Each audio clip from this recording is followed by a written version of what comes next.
Welcome to the Fantasy Football Garage. I'm Chris, the Candyman, and you already know what time it is. Tonight, we're drafting best ball teams. I've got some slow little Dalmatian picks to make on the clock right now. We're going to sift through these, make some of the best picks, hopefully avoid the atrocious ones, and then we're getting right back into more Best Ball Mania 7 drafts. If you're new to the channel, if you're watching this for the first time or later in the future, make sure you're subscribed. I have a goal to hit 2,000 subs before the start of the NFL season, and we're only getting started. It's hot best ball summer. We're drafting teams all the time. Never stop drafting. Come get in the chat, say what up, draft with me, and let's have some fun doing it. Without further ado, I'm going to pop right into this draft I have here. I'm in the beginning of the 5th round. This is a little Dalmatian. This is one of my slow drafts. I mentioned it on stream the last few nights, but I had entered 12 of this $1, 112,000 person tournament to see if I could get one of every pick in the first round. And I didn't quite do that. I'm missing a few. I've got doubles in some places. With the advanced structure, 3 out of 12, 110, 16, a 470 person final to get $20,000 for a $1 entry. It's kind of fun. It's a fun way just to test out maybe some different approaches. The way that I'm kind of taking it, though, it's a time box tournament. It's a $1 entry, and it's a large field tournament. Let me build out what I think is best in this format and kind of see where I can go with different starts. And so I'm keeping in mind my different selections in the first, second, and third round, my combinations, to see which combinations do better as time goes on in this tournament. So I'm excited. I know a lot of people were doing like their auto drafting to test out their ranks in this tournament. I think we see Underdog potentially come out with a Dalmatian 2 and a little Dalmatian 2 at some point real soon. And you already know, on a 4th of July weekend, Underdog is dropping a ton of new tournaments. Every year they do this. I mean, there's poodles, there's pit bulls, there's hounds, there's Pomeranians, maybe another puppy we see, maybe a new Superflex tournament. There's a Frenchie Friday tomorrow. There's a lot going on. Underdog always delivers on 4th of July weekend. And what better way to get it started than some more Best Ball Mania drafts? So let's make this pick. I'm in the 5th round. I started off with Jamar Chase, Brock Bowers, and I still landed Jeremiah Love in the 3rd round, which is pretty nice. My other Jamar Chase team, I did take Jeremiah Love in the 2nd round, and then I think in the 3rd, I'm trying to remember who I took. I might have pulled up a running back, but we can touch base on that team later if it comes up in the slow draft picks. So Luther Burden was my last pick. Do I have anyone in my queue? I'm looking at the draft on my phone. Sometimes I queue up different players there. So no one in the queue right now. I could go all in on the Bears, pull in DeAndre Swift. I like Bucky Irving here. Montgomery, I project for a lot of touches. Then you're investing in the Texans. So that's its own little thing that you have to deal with. Tootin's a fun pick to pull up. I want to make sure I have some exposure to Bashal Tootin. I like his playoff schedule too. He gets the Commanders week 17. That could be a really fun one. Yo, what's up, Hartman? Good to see you, brother. Happy 4th. What are you drafting tonight, Hartman? What are you getting into, brother? I definitely want to go running back here. It seems like the obvious move. I could take Lamar, but then I don't give myself the chance to get Burrow in the next round when it comes back around to my pick in the 6th, right? So I like DeAndre. Do I like Bucky Irving more? Montgomery or Tootin? I like Quinshawn. The injury scares me. Being on the Browns scares me. The playoff matchups are just okay.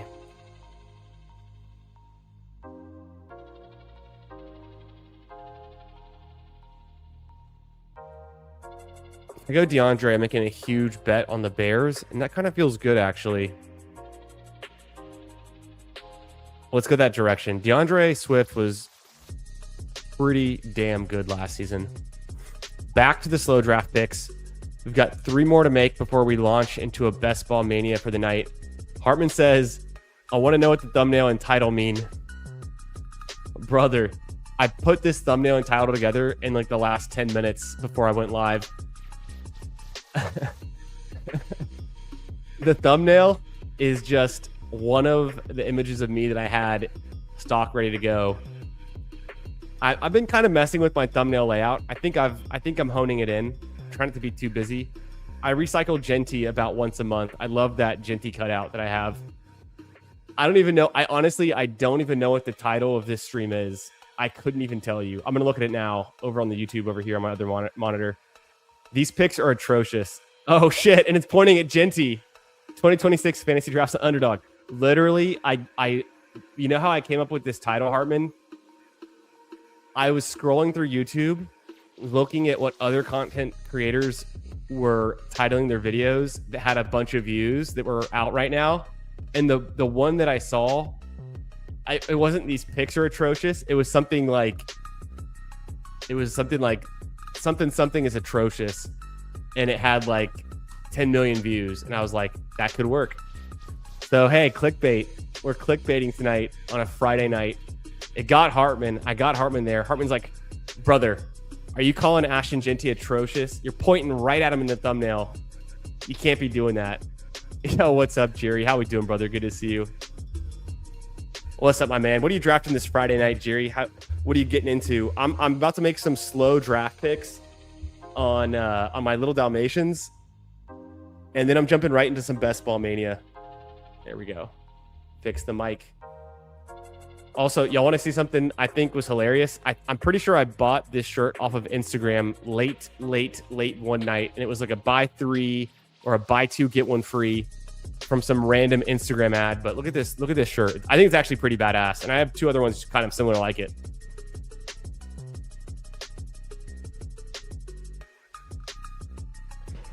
It's a dog drinking beer with the backwards hat. That's like my spirit animal right there. Jerry's at work. Good man. Good man. Appreciate you checking in. Getting that hard day of work in. No worries. The drafts aren't going anywhere, brother. They'll be waiting for you when you get done.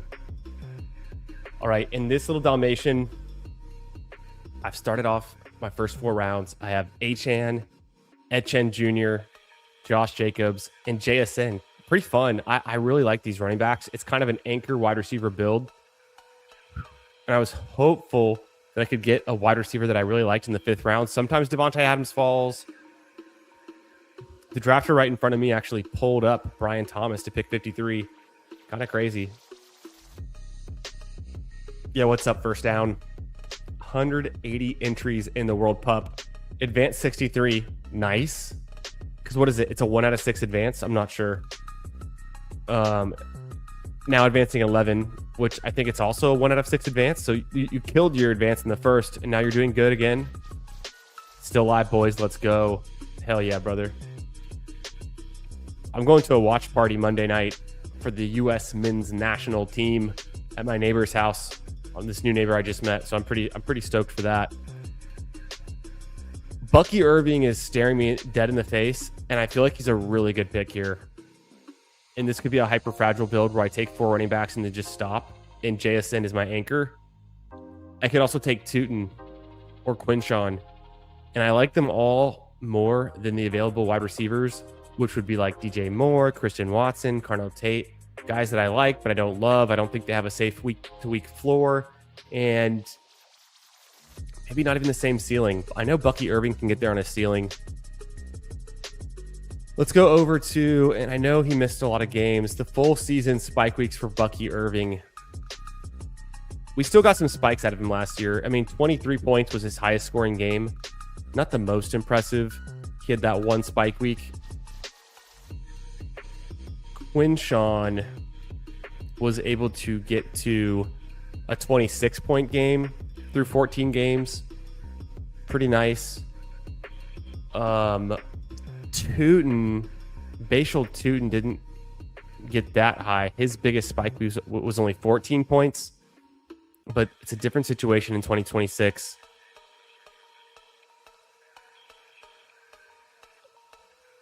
Not gonna lie, I love the new setup, but doesn't feel right without those shelves behind you, brother.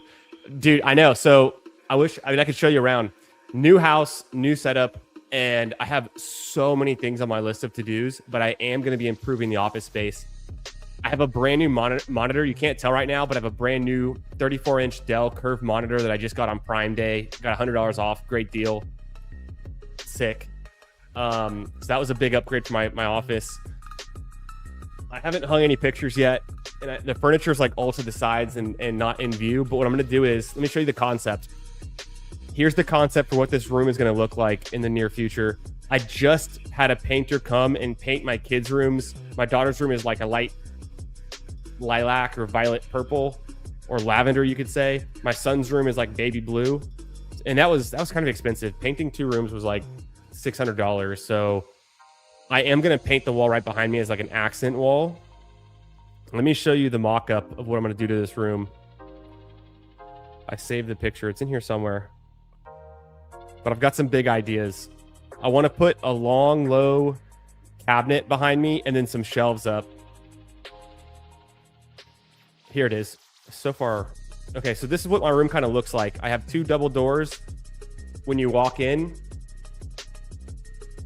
Right there. And then it's just a square room with the windows are over there. So I'm going to have the blue, like a dark navy blue. I think the color I saved was called London House. It's like a dark black gray blue. I've got the monitor set up. We're going to have a lamp. We're going to have the low shelves, the low cabinets, some shelves. That's kind of the mock-up for the room. I think it's going to be sick. Like, I have random artwork just... like just random artwork from my old house that used to be in different rooms. It's just like piled in here right now. Like there's all of the artwork is just like piled in here right now. And I don't want to hang any of it because I don't know where I want it to go yet, but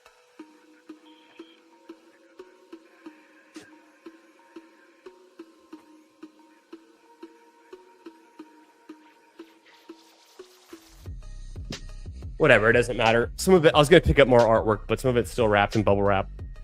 I have like the Houston skyline. I used to have that in my old office. Yeah, it's Santorini. Brother, Santorini was sick. I went there. I had pizza for 1 or 2 meals every single day that I was there. Boom. Me and Santorini. Well, that's the wifey. We went there. It was so fun. So remote. Let me find this one picture I have in Santorini. So I bought that artwork. Oh, damn. I bought that artwork in Santorini, then we got it back all in one piece. Where's the photo? There's a million good photos, so many good photos. This was my view from my Airbnb. Literally on the rim of the volcano. It was sick.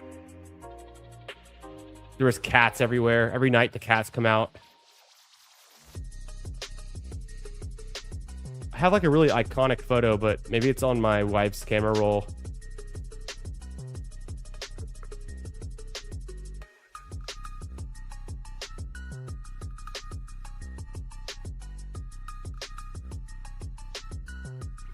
Pizza with the wifey, looking good. Every meal. That was an iconic trip. That was super fun. I'd love to go back, but it's a lot to get there. Super yachts in the background. But it was just so quiet at night. Once the cruise ships went away, Santorini was like super quiet and peaceful out there in the middle of the ocean. It was sick. Yo, what's up, Nick? How we doing, brother? Good to see you. GMGM. We got fantasy, fitness. How we doing, brother? What's good? Happy Friday, everyone. Happy 4th of July. I just cracked a Modelo, and we're about to draft some best ball teams. I'm making my slow draft picks, and then I'm hopping into some best ball manias. So let's get after it. Highly recommend Santorini, Greece to anyone. Highly recommend, especially if you're in that dating phase, engagement phase. Bro, place to be. Now that I have kids, I'll never go back there, but I have the memories.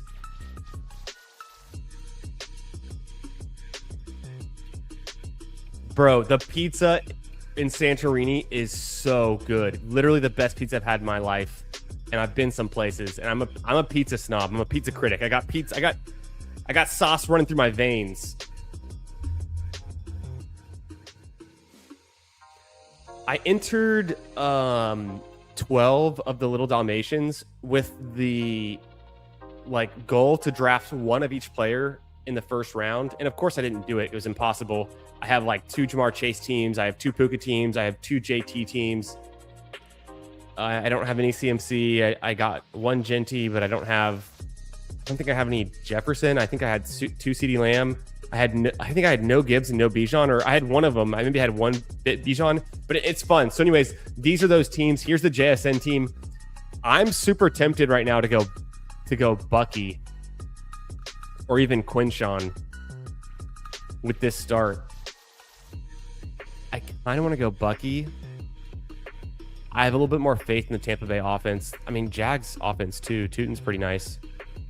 The Mike Clay ranks had, I think Bucky, Quinshawn, and Tootin are all pretty similar. Bucky and Quinshawn a little bit higher. I think the weekly ceiling is for Bucky and Quinshawn's really high. I'm going to pull up Bucky's rookie year. What was his... I mean, I have it in my data as well, but I want to see it here as fast as I can get to it. The game logs for Bucky, his rookie year. What was his biggest spike week? I know it's PPR, but I can do some math. Yeah, Bucky's put up, 25-point games, 24-point games. I know we saw Quinshawn do it.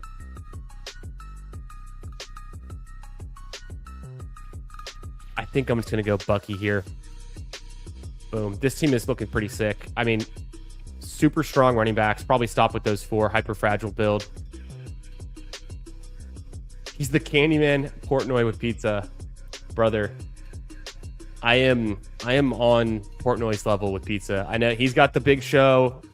He is. I'll give him his credit. Credit where credit's due. I'm actually a fan of his pizza content. I'm on his level though. No doubt about it. Okay. This one was the Genty, London, Etienne Jr., Javonte Williams. Kind of similar to the last team we just looked at, where I had JSN as the anchor. I've got London as the anchor here in the second round. We're making the 5th round pick. Hendo season's there. How could I not take Hendo season? Even with Bucky available, the projections don't love Henderson, but I go back to last season and you can see his spike weeks. He had a 30-point game. So, and out of 16 games, what is that? 2 of them? No, 3 of his games were 20 points or more. He had 3 games with 20 more points. Second half of the season, where a lot of those were, right, he had 3 games with 20 or more fantasy points. Second half of the season, he was really shining through. I think the spike weeks are going to be undeniable with Henderson. I think the Patriots are going to be good. I'm going to take the upside of Henderson over any of the wide receiver picks that are available here. So another similar build for me. Could be hyper fragile. Could be done with those 4 running backs. The anchor with Drake London. Goombas, what's up, brother? What style pizza is most prevalent in Texas? I mean, we kind of have it all. Texas is like the size of France, Germany, and the UK combined. It's huge, right?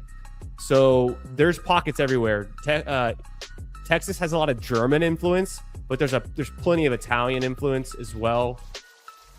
Not a lot of people know this. One of the reasons why Houston and Texas in general is one of the most diverse states and diverse cities in Houston and in the whole country is because Galveston is the second Ellis Island. So if you're an immigrant coming into America over the last 200 years, you can either go through Ellis Island in New York or Galveston and then into Texas, and Houston is the next biggest city available, right? So super diverse, immigrants from everywhere, all food from all over the world. Pizza prevalence, there's New York style. I mean, I would say Chicago style and Detroit style are not heavily represented, but they exist. I've had them in Houston. I've had them around Texas. I would say the most common is going to be more basic, like New York style. And then also you get like Neapolitan. You'll get some, a lot of people will go with, you know, whether they have like wood fired or they have brick oven, and then they have like a more distinct style from that. A lot of those are Neapolitan, but you can kind of find it all. I'm still, since I moved back to Austin 2 weeks ago, I'm still finding my places, but there's a little Italian restaurant in the neighborhood. It's a couple miles down the road, and I live on a farm road. Like, I'm out here in the country. I'm out here in the hill country, man. I'm on a farm road. It's 2 lanes and a highway between Leander and Georgetown. But there's a nice spot called Frankie's, and it's an Italian spot, and they do pizza. It's really, really good. I had some of my best friends come over the first week I moved in, and I bought everyone a bunch of Frankie's pizzas. Got them some. We had some pizza, we had baked ziti. We had some salads, and then we also threw in some New York cheesecake, which was really good. So HEB pizza is the most prevalent word, 100%. Yeah, and actually HEB has some nice kind of like pre-made pizzas you just throw in the oven that they make there in their own kitchen. It's not like DiGiorno or anything. It's like literally the HEB brand Central Market, which is like Central Market is like the Whole Foods version of HEB products that they still sell at HEBs, but like those are actually pretty good. Some pretty good stuff, some good variety. I've made a bunch of those. Me and my daughter, we kind of fell off our tradition a little bit. We got to pick it back up, but we used to do pizza night once a week where her and I would hand make pizzas together at the old house. We got to pick it back up here. Bro, I love it. No, I love it. I'm down. I like toppings. I like traditional pizza. My favorite type of pizza is a margarita pizza, like very traditional, but I also like all the good toppings. Jalapenos, love it. You know, I'll throw on anything on a pizza, but I always judge pizzas based on how good is their margarita, how good is their just plain cheese pizza. I'm a very like purist in that sense, kind of like Portnoy is in a way. But yeah, definitely if they have a specialty pizza, you can get some I like prosciutto on pizza. I like arugula. Love like, you know, the fresh mozzarella. Like, that's what really does it for me. This one is another Jeremiah Love team, but it's Puka to start. Puka, Jeremiah Love, Chris Olave. I like Olave's playoff schedule, so I threw him in there. My neighborhood now, try Pizza Curry House. It's amazing. I think I saw that pop up, or I saw a curry house pop up. Pizza Curry House. Let's see how close the nearest one is to me. There's one in Cedar Park. I swear I saw it. I drove by it the other day in Cedar Park when I was driving through. Or maybe it was the Round Rock one. There's one in Round Rock too. But no, it was I drove by the Cedar Park Curry Pizza House literally 2 days ago. And I saw it. That's I can drive there. And you know, it's like 15, 20 minutes from my house. I was going to like a midday appointment. First time we went to UGA, nice. I haven't visited the campus, but hear good things. Trans Metro. Bro, that sounds good. That sounds fire.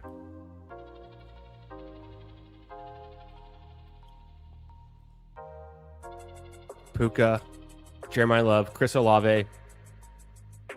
What does this team need in the 4th round? Evans, McLaurin, Waddle, Devontae. I kind of lean Devontae. If we do that, we're leaning into a double stack Rams. I don't hate it though. I'm going to push running back. I think I can get a running back I'll still like at pick 52. I'm definitely going to go Adams over Evans here. The question is, do I do McLaurin over them or Waddle over them? I'm kind of tempted to go Waddle here. Speaking of arugula, a casino near me used to sell a shrimp, bacon, arugula, and balsamic vinegar pizza that was actually fire. Yeah, that's a wild one. I'm not a huge balsamic vinegar fan, but I see the vision because I know a lot of people like that. So I can see it. I can see that working out.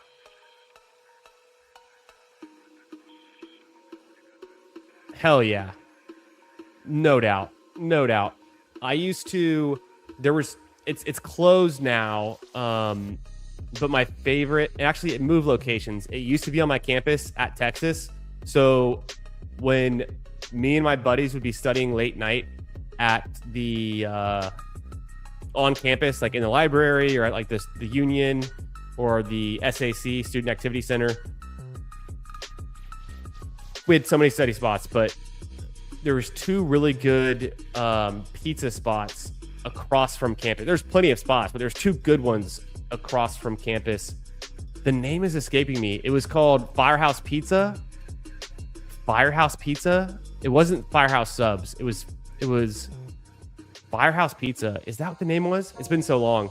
The original location on the drag on Guadalupe Street across from the UT campus closed back in like 2017 or 18, way after I'd already graduated. And then it moved north on Guad, and it just was never the same. What's called? I can't believe I can't remember the name, but me and my buddies used to, it was open 24/7, and we would just like study, go there, and actually their white pizza was insane. They had insanely good pepperoni rolls. They had insanely good white pizza. Came out so hot, it would burn your mouth every time, but it was delicious. And they had like 60 beers on tap, so excellent. Fireside? Was it Fireside Pizza? I feel like it wasn't. I'm going to have to Google it. Fireside doesn't... It doesn't sound as familiar. I don't think it was Fireside. I'm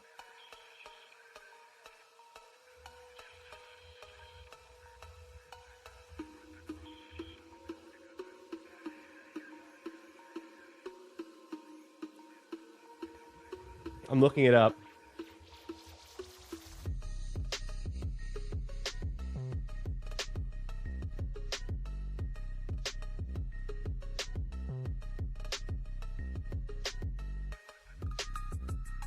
I just can't remember.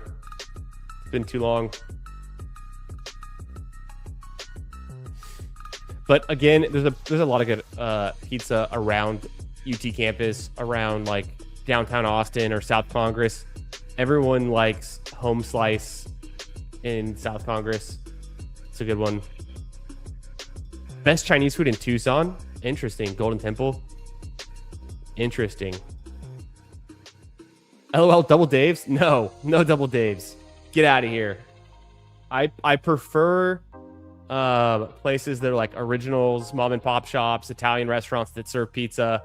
I'm not a big chain pizza guy, I will admit. Rarely. I mean, I'm not like, I'm not going to show up at a party and someone's like, hey, we got Papa John's or Domino's. I'm like, oh, gross. Like, I'll eat it. But I prefer, you know, a little bit of a higher standard when convenient. Damn, I almost want to text my buddies and be like, what was the name of the pizza place? I think it was just Firehouse. It was the location on the drag on Guadalupe Street across from UT campus that was a Firehouse. It was literally previously... No, that wasn't the story. It wasn't a Firehouse, because I'm looking back. It's like, it wasn't a... I don't think... It was started by firemen. Fuck, what was it called? Oh, well. That's what happens. Things change. Time moves on. I'm going to go Jalen Waddle here. Although, I don't like his playoff matchups. The Broncos get the Raiders, which is nice. Buffalo's okay. They're pretty stingy against the pass, though. They were a run funnel defense. And then New England's a really tough matchup. I like Waddle. I kind of hate the playoff matchup. Oh, hell yeah. Yeah, Gurley's a beast. I mean, there's so many good players. That's a fun school to be an alumnus of. you get the opportunity to enjoy your team year after year, winning natties, crushing Texas's hopes and dreams. Which actually, that's been Ohio State as of recently, but it's also been Georgia. Damn, I don't know what to do here. I like all these picks. McLaurin's playoff schedule is pretty good, so I'm going to give him that. Let's go with McLaurin. At the same time, let's go to our wide receiver spike weeks from last year, and only Davante Adams is going to look good on this list. It's sorted by receptions, but I'm going to look at the spike weeks. I'm going to compare McLaurin, who was injured, Waddle, who was on a different team, Davante Adams, Mike Evans. Evans also injured. First up, we'll find Davante Adams, GOAT. On only 4.3 receptions per game last season, he had 21% spike weeks over 20 points, 36% spike weeks over 17 points. That's like super impressive. He still has the juice. But do I want him on my Puka team is the question. Who else we got? Evans, Waddle, or McLaurin. And I have to scroll the F down to find these guys because they are just... I might have missed some of them already. All right, we already missed them. Where are they?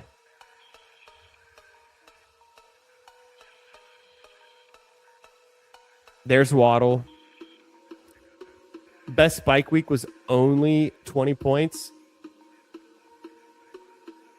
Kind of a lower floor, but he's on a new team, a better team.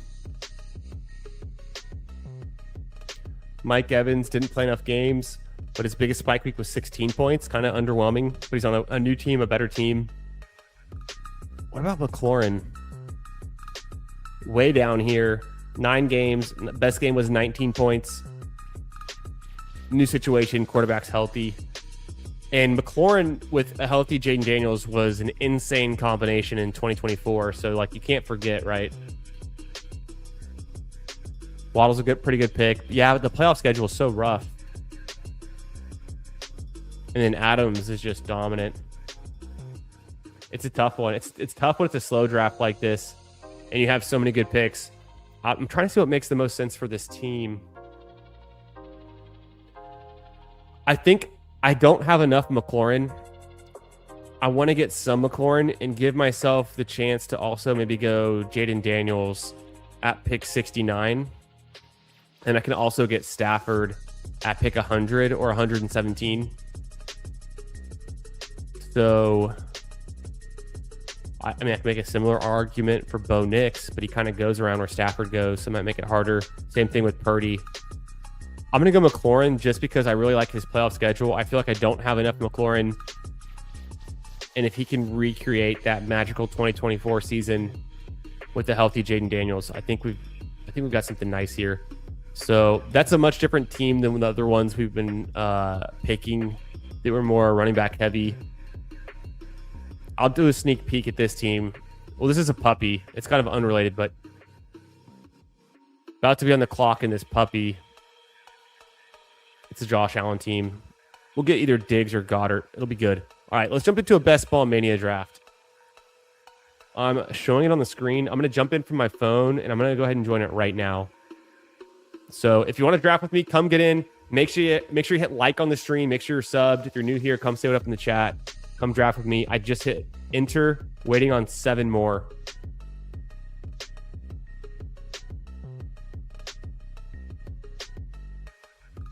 Best Ball Mania. Let's get after it.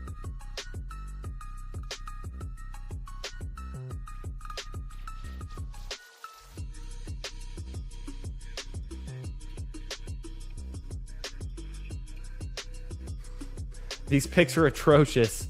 Pointing to Genty. Whoops.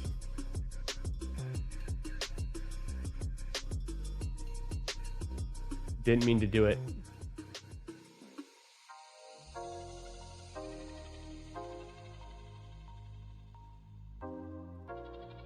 Let's see.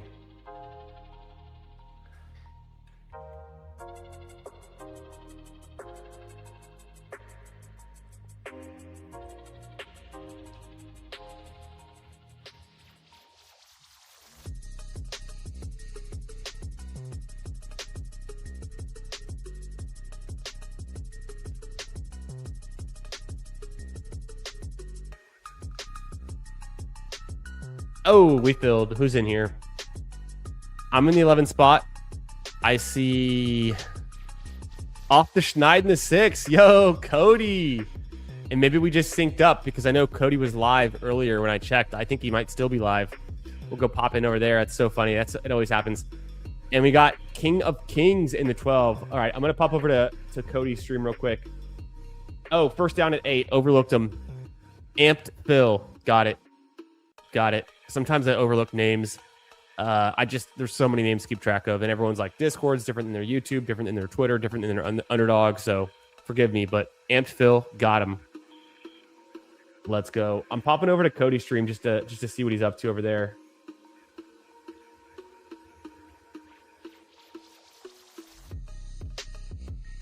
I already checked in on him. He was live earlier. Let's see. Is Cody? Yeah, Cody's still live. Hell yeah.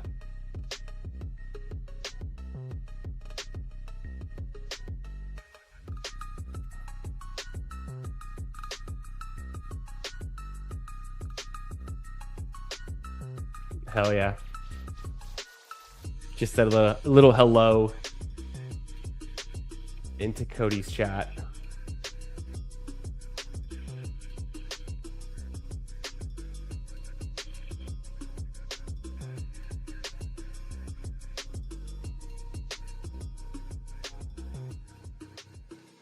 Drafting it out of the 11th spot. We'll see what we get. We'll see what we can do in this one. So far, so good. Pretty normal stuff.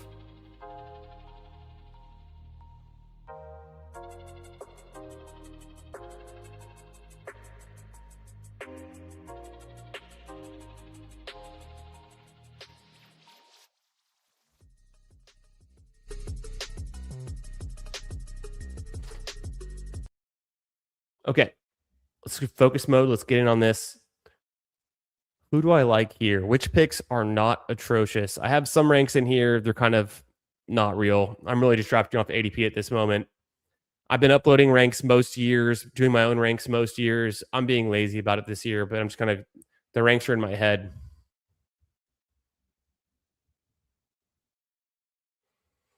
But I have some ideas, and I definitely have some takes. If Jefferson goes, I'm fine with Genty. Genty goes, I can do Jefferson. I think that's not a bad pick. What comes back around at pick 35 and 38? Sometimes you get a chance at running back here, but it's mostly receivers. You kind of are better off double tapping running back here. I will say that. So let's do it. I'm going to go James Cook, and then we'll see. We'll either get Barkley or I could do H.N., Ken Walker, Hampton. We'll see if he bites on Jefferson. King of Kings, he does. I'm pretty cool with Barkley here. James Cook, Barkley start. Seems good. I like the receivers that come back around at pick 35, 38. So I will skip on Jefferson every once in a while there and just double tap running backs that are really strong. Sometimes you get Etienne Jr. at 35. Sometimes you get Javonte Williams. Sometimes you're scrambling. I can always take Josh Jacobs or Scadaboo, but I honestly don't mind getting one of Josh Jacobs or Scadaboo with my pick 38. And 35 could just be a wide receiver like T. Higgins, Malik Neighbors, Lad McConkey, Garrett Wilson, T. Mac, Egbuka. I think there's a lot of good options. Kind of what I'm thinking there.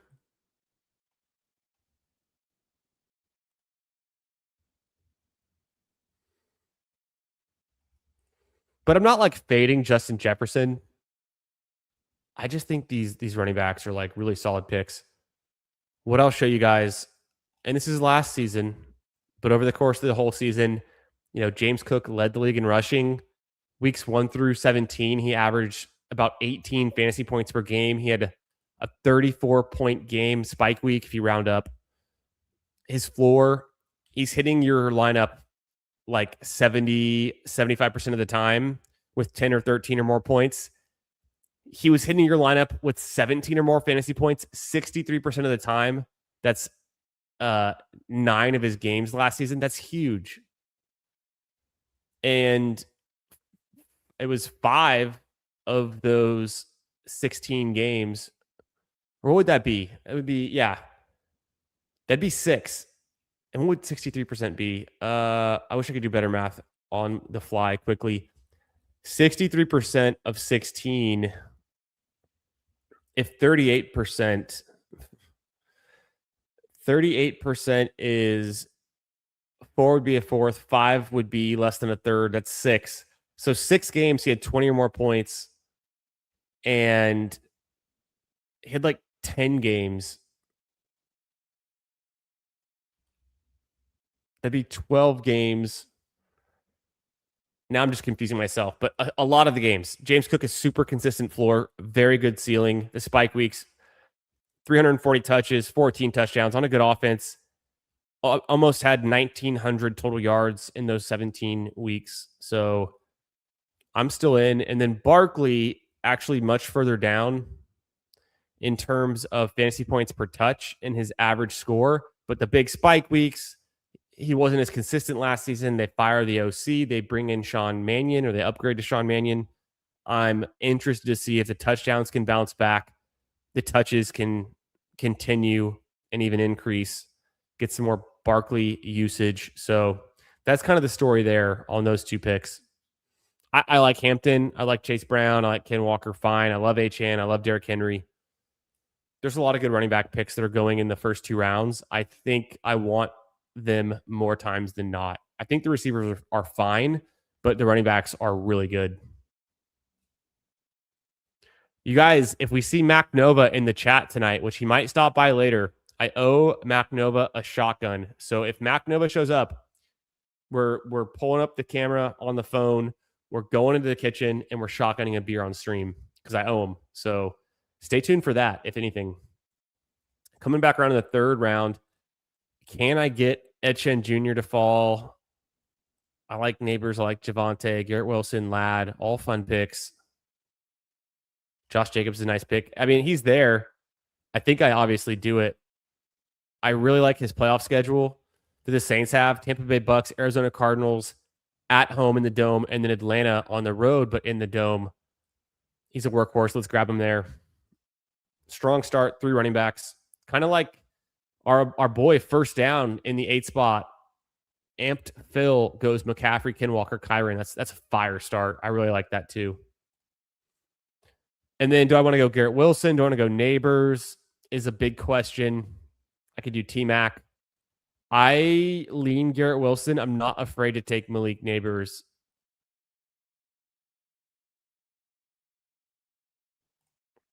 I think Malik Neighbors can have a really interesting playoff stretch. His matchup against the Cowboys, to me, is very appetizing for Week 17. So the New York Giants, they go Cleveland, which is kind of tough, but then Detroit, another tough team, but at least it's maybe it could be a shootout, and then Dallas in the Dome is fun. Not the easiest playoff schedule. I also take a bunch of Garrett Wilson there. He gets Arizona, which is nice. New England's kind of tough, but not impossible that he could have a good game against New England. And then Minnesota's an okay matchup too, so actually a pretty good matchup. So I go Garrett Wilson there a lot. I'm going to go Malik Neighbors here. I love Malik Neighbors. I know he's hurt, but when he's healthy, you're going to wish you had him. Easily could have gone Josh Jacobs, but to start 4 running backs, a little bit insane. First down gets a nice slide there. He grabs Garrett Wilson at 41. I love that pick.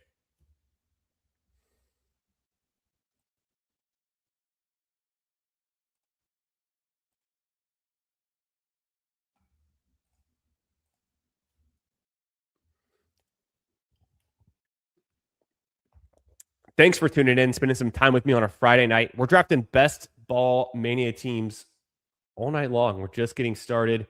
I'm taking the weekend off. I'm going to my parents' house in the morning. I'm going to be shredding Lake Travis tomorrow. I'm going to be wake surfing. I'm going to be skiing. We'll see what we get into. We're going to be cruising. We're going to be sipping on some drinks and cruising into a sunset tomorrow on the lake. It's going to be nice. Happy 4th of July to everyone. Hope you've got some big plans with either watching the World Cup with some friends, maybe some family, grilling, burgers, beers, all that good stuff. America, happy birthday.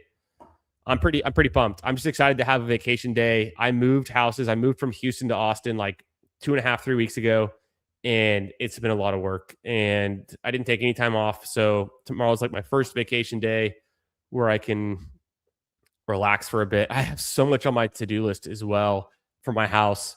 I need to remember to turn back on my Rainbird, my automatic sprinkler system. I had it on manual mode. I need to set it for the weekend so that it waters the grass while I'm gone because it's toasty here in Austin area. It's been 96, degrees every single day. It's 90 degrees at 6:30 p.m. We went on a family walk. We look for wildlife, deer, rabbits, turtles, birds, road runners, all that good stuff out here in the hill country. But it is hot. It's like still 90 degrees when we're wrapping up our walk around 7 p.m.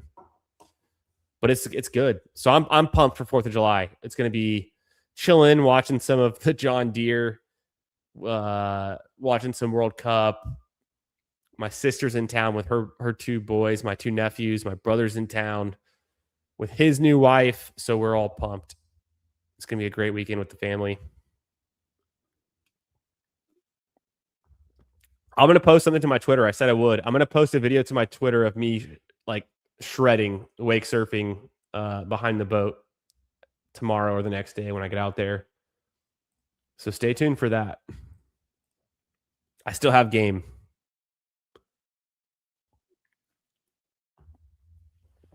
Coming back around, Adunze goes a little bit earlier than usual. So does Tate. Curious to see who's still on the board. Oh, Tootin's there. Tootin would be a really nice pick here. Yes, I can do Tootin. I'm going to do it because I'm pretty fine with getting Christian Watson. We'll see what King of Kings does. I want Tootin here. And then Christian Watson's fine.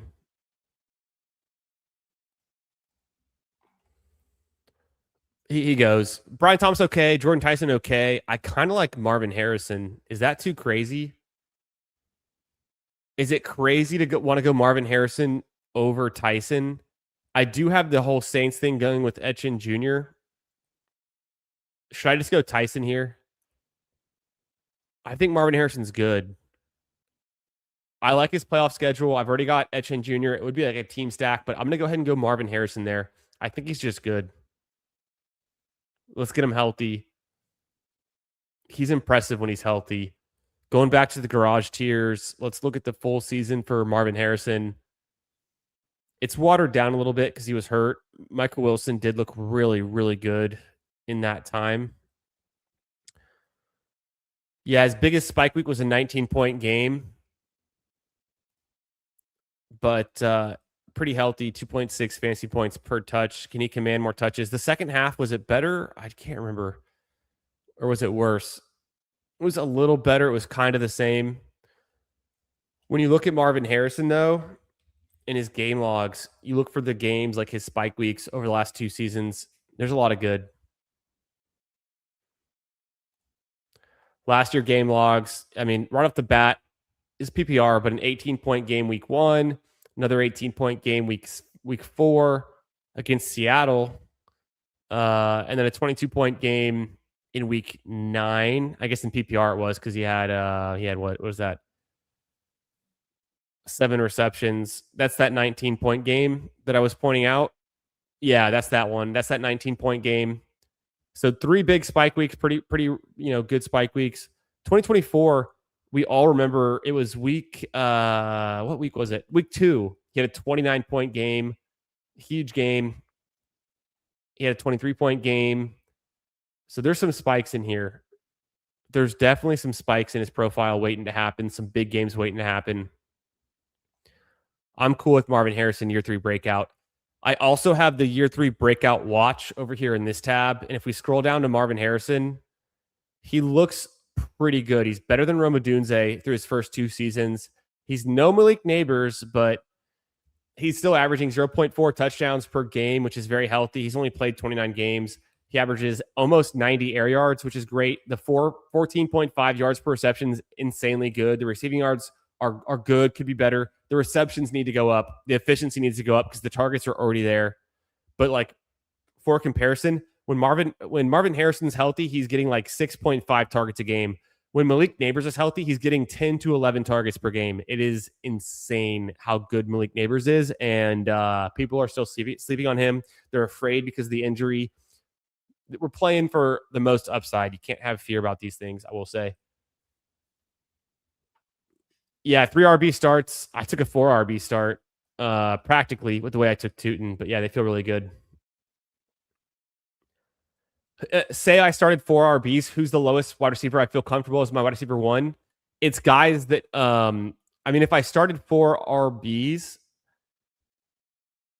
then that would be the first 4 rounds. You're going to get like Marvin Harrison, Christian Watson, Brian Thomas, Carnell Tate, Roma Dunze, or DJ Moore as your first wide receiver. Maybe Devontae Adams if you're on the other side of the board. So I don't think it's a dead team. I think that can work, honestly, with the depth of these middle wide receivers. It's just hard to get a good wide receiver 2, 3, 4 when this is also the QB pocket where you want to be taking QBs. So that's kind of the hang up with going purely a 4 RB start, but I don't think it's impossible. I start a lot of my teams with 3 running backs through 5 rounds. I don't know if I can do anything with Herbert here. T-Law is okay. I don't want to wait too long on quarterbacks. Can I get Dart to come back around at pick 107? Probably not. So I probably should go Dart at 86. I'm on the clock here. I'm fine going Alec Pierce, honestly. I don't think it's that bad. Some people hate it. Some people are very out. The spike weeks are there. He doesn't earn enough targets, but he's super efficient with them. And I'm okay with Alec Pierce there as my wide receiver 3. I don't hate it. I don't love it. I think it's fine. I'm a big Alec Pierce fan. I've been in on Alec Pierce every year of his career, and it keeps getting better. So let's see. Lawrence goes. I could just take Herbert just for the sake of taking a QB, but I kind of want to take Dart. Do I think Dart comes back to me at pick 107? No. I kind of just want to go Dart to go with Neighbors. I think that makes the most sense. I'm going to go ahead and do it. I don't really care about ADP in this position. I'm trying to stack this team up and get the best situation. Also, what do we know? We don't know anything. If I go to Mike Clay projections, he's got Dart for 301 points, 7 rushing touchdowns. He's got Herbert for 283 with 2 rushing touchdowns. So why would I take naked Herbert over stacked up Dart when Dart already is the Konami code and projects better according to Mike Clay, which is more than nothing. So, some people think that's crazy to take Dart ahead of Herbert. They're in the same tier for me. And I actually kind of think Dart has a higher ceiling with the rushing week to week, maybe not consistently with the passing, but then I stack him with Neighbors, who's my wide receiver 1. That's the whole thesis. Neighbors smashes, Dart's a piece of that, and the rushing upside. Let's go. 1-4-3-0 build through my first 8 rounds of this Best Ball Mania draft, our first Best Ball Mania draft of the night, and there's plenty more to come. So tune in, buckle up, come get in the chat, sew it up, crack a cold one. We're drinking some Modelo's tonight. I honestly, it's a Modelo Oro. It's like the thin can. I don't know what the difference is. Wifey picked him up.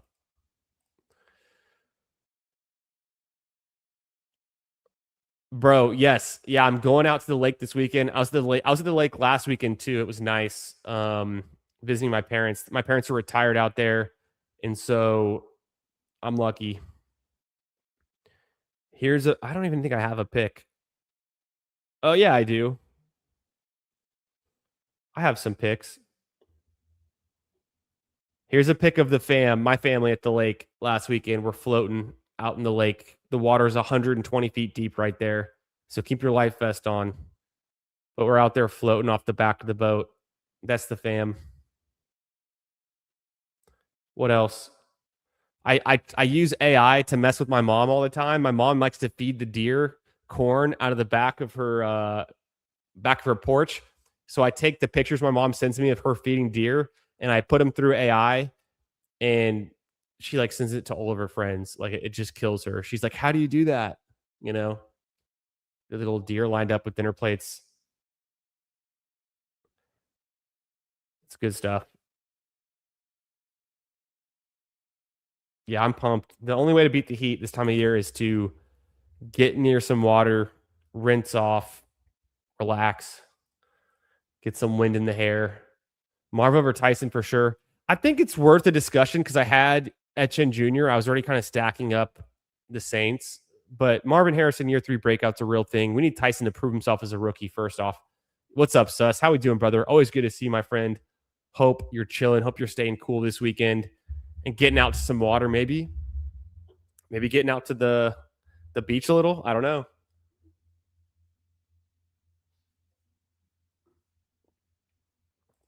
I've said it before. I'll say it again. If Mac Nova shows up, we're shotgunning a beer on stream. I owe him one. Wow, Dobbins is still there. I think I need to go Fannin or Brooks or Pitts. I like Golden. I don't know how I pass up on like Dobbins though, even though I don't need a running back. I'm gonna take Golden. I'm gonna let King of Kings decide where I go with my next pick because he's already got a tight end. He needs running back. I don't have to have Dobbins on this team, given my strength at running back. Dang, he double taps QB. I think I go Dobbins here. I like Pitts though too, and Fannin. Oh man, this is tough. Do I take Bo Nix? I don't think so.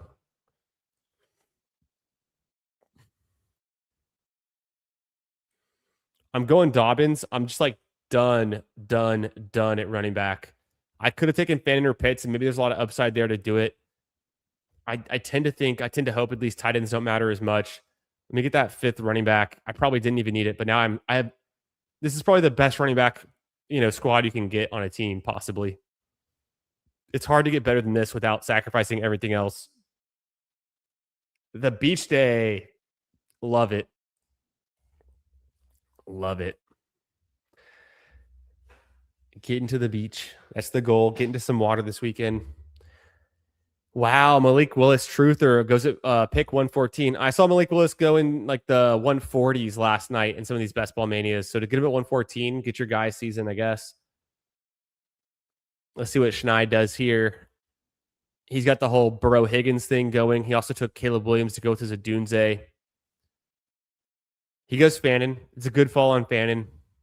Pitts was a good pick as well. Maybe I should have taken one of the tight ends over Dobbins, but man, I cannot argue with this running back room. James Cook, Saquon Barkley, Etchen Jr., Tootin, and Dobbins. This is so strong. I hope it carries me through. I hope these wide receivers are good enough. Some spike week guys. That's kind of the thesis. We'll see what I can do at tight end to make up for it. I could stop, obviously, with the 5 running backs. We'll see how many QBs I go. Week 8's not ideal because there's a lot of guys you can't take. Like I can't take Shuck and stop at 2. Can't take Stroud and stop at 2. But we can make something work. And then I'll have to figure out tight end later. Maybe it's a 4 tight end build. I think I probably want at least 7 wide receivers, although I don't have any big bye week issues, so that's kind of nice too. I'm hearing a lot of good things from the Broncos about Dobbins. I know he got injured. He didn't have the highest ceiling when he was active. Like, if we go look at Dobbins over the course of the whole season, he was really kind of a volume in floor play. 0.67 fantasy points per touch. He only had 4 touchdowns across the whole season, which is kind of sounds crazy, but he only touched the ball 110 times. He was averaging about 16.4 touches per game, but he only played 10 games, right? So like he missed a lot. In the second half, he was gone, right? Didn't count. Harvey picked it up.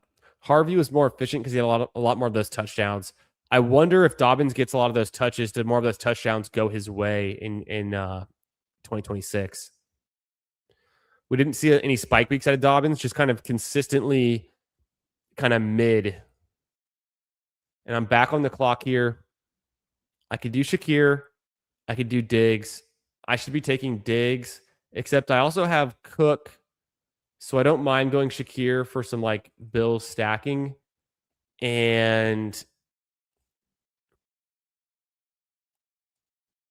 I was gonna just take Goddard, and I would have been fine with either of those wide receivers, but I went ahead and took Shakir, and I think I do want Goddard though. I have way too much Diggs as it is. Shakir should give me some floor play. Goddard seems good. I don't really like Isaiah Likely. I don't think he's that good. I think Diggs is good. He can help this room a lot, but I feel like Goddard can also help this team a lot and is a pretty strong pick for a late tight end. The QBs I don't like in this range, especially since I was targeting in on Daniel Jones and he was already gone at pick 127, believe it or not. Pretty crazy. So that's wild. The one time I take Alec Pierce and Jones doesn't even make it to pick 134, that rarely happens, but it's okay. I'll figure something out for the QB 2 and 3. Maybe I can take some late QBs. Getting Goddard here helps. What's up, Emo? How we doing, brother? Good to see you. Hope you wrapped up your Toxic Tower stream nicely. You guys were drafting that Dalmatian. I want to go back and look to see how that one ended up with Al Boog. Al Boog seemed like a crazy guy. He was interesting. He's a good guy. Yeah, this running back room is one of my favorites so far. Could he run hotter on touchdowns is the question. Yeah.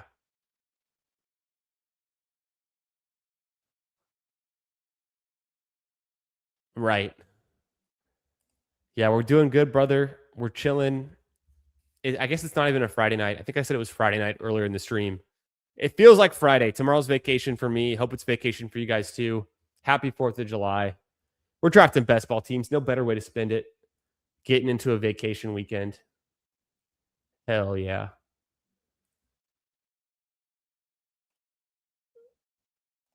What do you guys got going on this weekend? We got Sus going to the beach. I'm going to the lake tomorrow.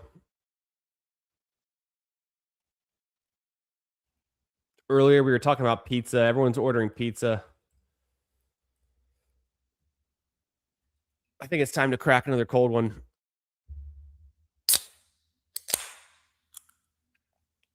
Oh, yeah. Ooh, Omar Cooper.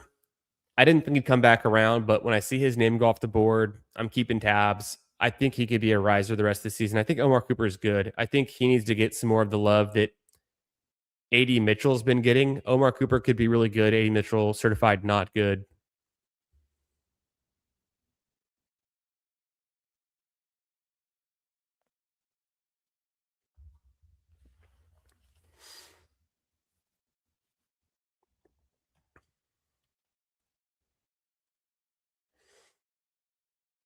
Ideally, when it comes back to me for this pick in round 13, I think we'll see who's available at QB because that kind of makes sense to figure this out before it gets too late. I'm willing to risk it. My running backs are so good, and I have Dart. I'm willing to be more risky at QB and not force it. I obviously don't need any running backs the rest of the draft, and there's no good running backs left, anyways. Hunter would be a nice spike week guy on this team. He goes to Schneid. Nice pick. Boston could be nice. Debo should be a riser when he signs.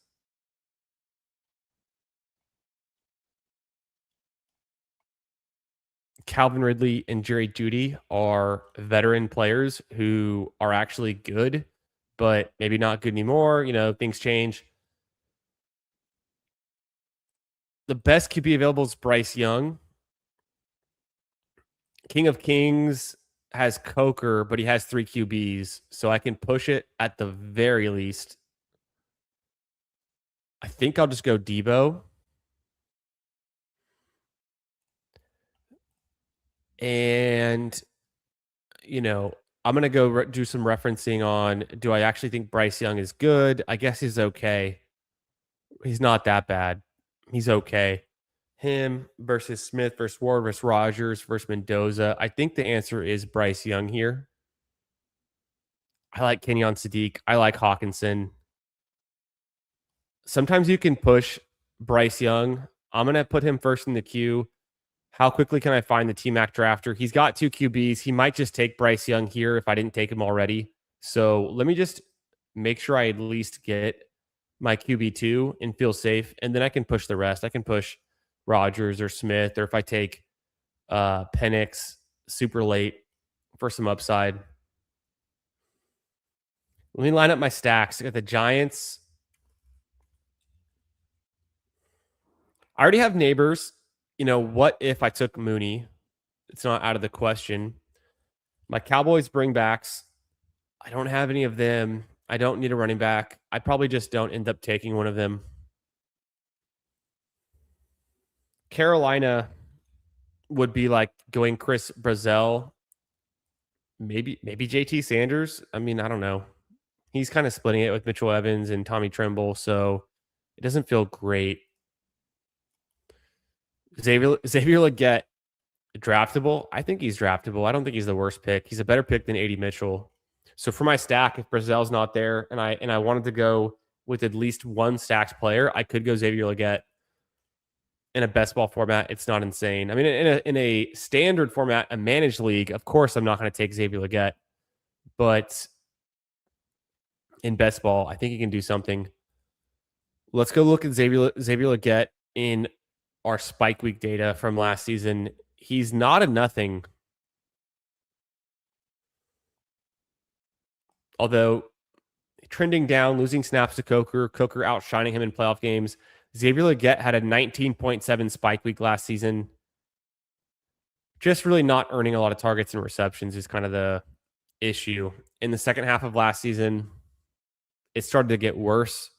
He was only earning 1.6 touches per game, so that's kind of damning. Even in that scenario, though, he had a spike week with 16.3 points, so he can still spike. He's just not a high volume guy, obviously. So there's better picks. I think if I was really desperate and I want to get a wide receiver 7 on this team, or wide receiver 8 even, we could do something for a stack. Yeah, what's up, Who Hames? How we doing, brother? Good to see you, man. Happy 4th, Who Hames. So there's something we could do with Xavier Legette for like a pure stack spike week pick with the last pick. I don't think I'm that desperate. I'd rather go maybe naked Bryce Young, but at least one time I wouldn't mind getting that stack. Maybe Brazel's there is the difference, though. Which is exactly what I'm kind of thinking. Brazel might actually be useful, and they might just bench Legette because they can't get, or they might cut him because they can't get anything for him. I'm on the clock. QB wise, Geno Smith is there, and I think that's the play I want to do. Unstacked Geno Smith makes sense to me. I don't have any other stacks any other way. But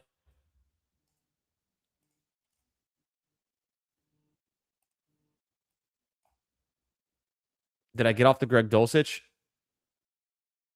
I'll go Dulcich there. He's been a riser. I think it's fine. I realized last second, obviously, King of Kings is not going to go QB, so I can at least push him. He didn't end up taking tight end either, but structurally, I could have gotten Otten or Dulcich there. I just threw in Dulcich. Now let's go Geno. Could have gone Judy. Could have gone Ridley. Let me push it. I only need one more wide receiver on this build, most likely. I've got 2 more picks. 3, 5, 6, 2. Probably get that. Obviously, get that third tight end. Probably get a 7th wide receiver. Although I don't have a single bye week overlap, so technically I could stop with these 6 receivers. It just, being that I push receiver so much, I think I at least want 7. It makes sense. So gonna most likely be a 3-5-7-3. I don't think there's any Jets I want super late. Let me no. Tim Patrick? No. There's no Jets I want. So naked Bryce Young, naked Geno Smith, just to give me some weekly floor. It's the Jackson Dart show. We took him. We reached for him with Malik Neighbors. The running backs are perfect in my mind. The wide receivers could be good enough. Let's make sure the tight ends are good enough. So Pat Fry, Terrence Ferguson's kind of a fun swing. I have a lot of Gesicki. I think he's not a zero. Same thing with Evan Ingram. I think he's not a zero. So Charlie Kolar has an ADP for once. That's kind of funny. Is Jatavion Sanders draftable? Looking healthy at OTAs.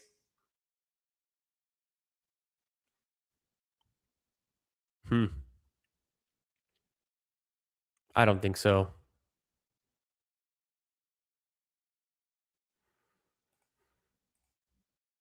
I don't think it's JT Sanders.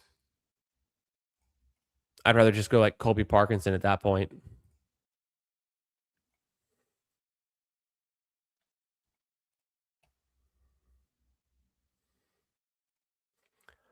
I'm gonna put a YouTube poll into the chat. Also, make sure you like the stream. We got 21 people watching, only 14 likes. Make sure you hit the like. Make sure you're sub. Thanks for being here on a Thursday night. Happy 4th, everyone. My YouTube poll, I'm putting it together. Start a poll. Most atrocious pick in best ball. AD Mitchell, Keaton Mitchell.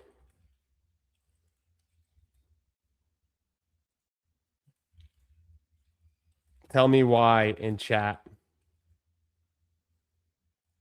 Because those are the obvious two worst picks. Keaton Mitchell, easily the worst pick it costs.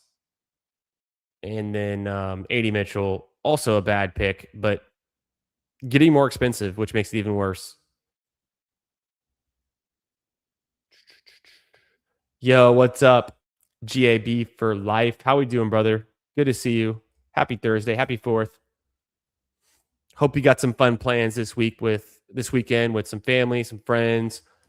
I'm looking forward to a lot of good stuff this weekend. Got some good plans. Got some vacation time. Got some vacation tomorrow, so I'm taking tomorrow off. It's gonna be sick.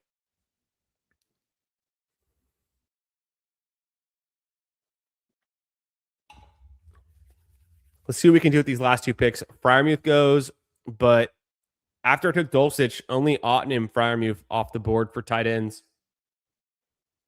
Keaton, because Hampton is about to smash. I would agree too. I think Hampton's a great pick. I think he's gonna smash. I've heard some people making bets for Hampton. I think he's like 20-1 to lead the NFL in rushing touchdowns or something, or total touchdowns from the running back position. I think it's not a bad bet. It's kind of interesting.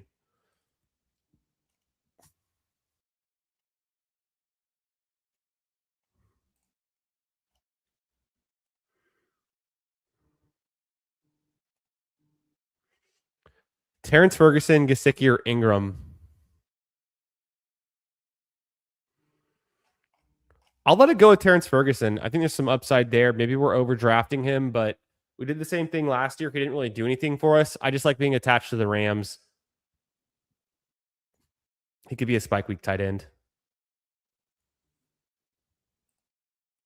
I'll take Brazil. It's a Brazil team.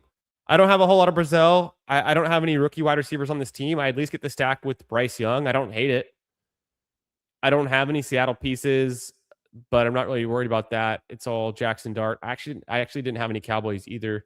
So I think naturally I've got some team correlation. I don't even know if I have any minis. I have like no week 17 matchups somehow. Is that even possible? Somehow I threaded the needle to have I have Dulcich versus Shakir and Cook. So I've got something going on. But literally the least amount of week 17 matchups you could possibly have on a team. I've somehow managed it, which is funny. But I like this team. 3-5-7-3. It's a best ball mania draft. I went Jackson Dart, Bryce Young, and Geno Smith. I almost said Cam Smith. Got golf on the brain. Geno Smith at QB. I reached for Dart, but I stacked him up with Malik Neighbors, who I made a pretty strong bet on as my wide receiver 1. Take him in the 4th round. My running back room, and let me know in the chat, have you ever drafted a running back room this strong in Best Ball Mania. And I'm not saying close to this strong. I'm saying literally this strong or better. It's hard to do because I started three straight receivers or three straight running backs. I took my fourth running back in the fifth round, and then I took my last running back in the 10th round with J.K. Dobbins, who fell to me about 10 picks past ADP. I got a 3-pick fall on Tootin. I got a 4-pick fall on Etienne Jr., and then James Cook and Barkley to top it off. So this, to me, this is an extremely strong running back room. QB, I give it like a B minus. Lack of stacking, but at least I think Dart is decent. Konami code got some depth, so it's not bad, but it's like B minus. Running backs A plus. You can't beat this. Rare you can beat that. Wide receivers, I have a lot of faith in these year 3 guys like Neighbors and Harrison. So conservatively, optimistically, I think it's a C plus B minus. Could be good enough. And then the tight ends are also kind of C plus B minus, probably good enough. If tight end doesn't matter, then this is fine. If it's not like an elite tight end year, it's kind of what I'm betting on. I'm betting on a very robust running back in this Best Ball Mania. Yo, what's up, Charles? How are you doing, my friend? Good to see you.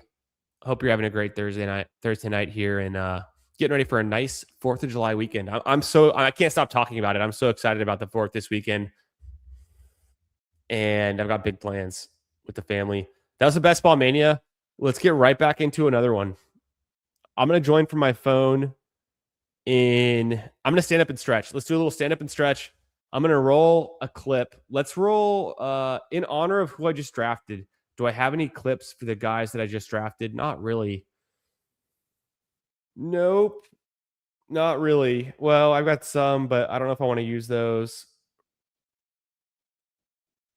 I'm just going to roll the Ashton Genty clip from his rookie season. We'll roll with that. And then we're jumping into a Best Ball Mania on the other side of this. So if you want to draft with me, get it ready, get it queued up. When I come back, I'm going to hit enter.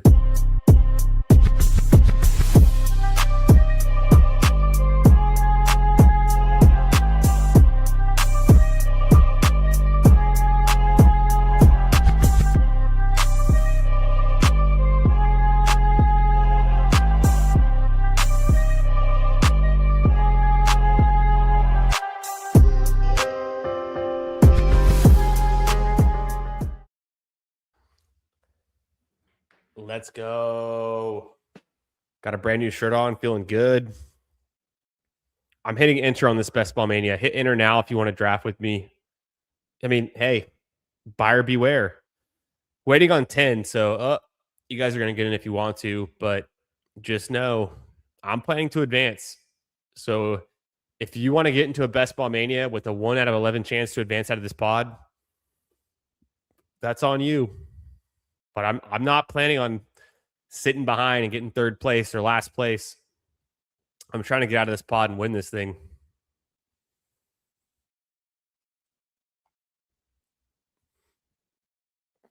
Haven't drafted a running back room that strong, but to be fair, I would pretty much always stop at 4 that were that good. I thought I was going to stop at 4 as well. Getting Dobbins 10 picks past ADP, I felt like I just couldn't pass it up because I feel like he could be a pretty meaningful piece for fantasy in 2026. I think there's a thesis in my mind where Dobbins is a guy you need to have. So I felt good enough there, and I didn't like love the wide receiver options. I'd have to look back and see what I passed up on QB. At the end of the day, maybe going tight end there was the move because I had Pitts and Fannin queued up, and that would have made the tight end room much stronger than just having like Goddard. So that was probably the move to go tight end. I will say that. So you're not wrong. Labeled that draft Candyman, so I know I'm in with you. Hell yeah. Go back and look at my team later. Got funky at the end, but it was nice. Oh, you know what I forgot to do? And let's do it right now. I honestly, I completely forgot because Schneid was in that one. You were in that one. Let's go back and look at it real quick. Amped Phil, 3573, very standard. Herbert, Tyler Shuck, Michael Penix, Nice. Good QB room. Solid. I'd give it a B plus. CMC, Ken Walker, Kyron Williams, Gainwell, and Damon Claiborne. I'm not like a big Damon Claiborne guy, but with one of your last picks, can't hate on it. I like the top three. The fourth isn't bad. I give this a running back room. Solid. Wide receiver, Garrett Wilson, love it. Carnell Tate, Jordan Tyson, stacked. Quentin Johnston, stacked and past ADP, which is good. Juwan Jennings, a guy that I clicked so much, I have to tell myself to stop clicking him. Zachariah Branch, same story there. I click him so much, I kind of have to tell myself to stop clicking him as much. You got him stacked with Penix, which is fun. Jerry Jeudy, a great value, good pick late. I'd give this wide receiver. I mean, you have two rookies, so there's some fragility there, but I'd give this a solid B wide receiver room. And then, yeah, Pitts at value stacked up, Gadsden stacked up, Juwan Johnson stacked up. I love it when all my tight ends are stacked and some of my top pass catchers. You get the New Orleans Atlanta game, week 17, which is a fun one. Heavily invested in that. This team is fun. Yeah, this is a strong team. Good correlation, good matchups, good QB. Pretty much a very balanced team, I will say that. Getting Penix there was nice for this one. I was kind of regretting not taking Penix in that last draft to some extent. We're filled. We got another Best Ball Mania draft coming at you. Dang, Charles got in the pre-draft. Sorry about that. We got Peanut Punch here. What's up, brother? Peanut Punch, speaking of them, P-Punch in the 12. Amped Phil in the 11. I'm in the 5. I don't know if I recognize these other names. Let me know if you're in here, if you're drafting with us. I've seen before, but I can't remember who that is. I feel like I just see that name around. I'm cool with going JSN here. It's either him or JT.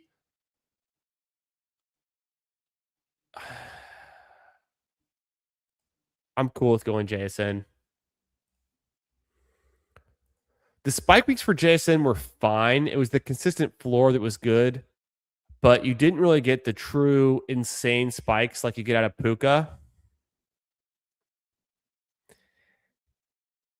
And then at the running back position, like Jonathan Taylor can have some of the biggest weeks. So, and the floor is still there. So I'm kind of at a loss there. I honestly think JT's a better pick than JSN. I don't want to fade JSN though. So I'm just going to take my medicine and kind of draft along ADP. But personally, I think JSN's closer to the Amon-Ra, CeeDee Lamb, Jefferson tier. He's in that tier for me. I think Chase and Puka are alone. I think Gibbs and Bijan and JT is one tier. I think that's the same. McCaffrey would be there. I think there is some touch and age cliff concerns. I'm not going to lie. But obviously, fully healthy McCaffrey not coming off a 453 touch season would also be in this top tier with those other three running backs. So that's kind of how I feel about it, honestly. But I'm still going to draft like with ADP. I'm not going to make a big stand.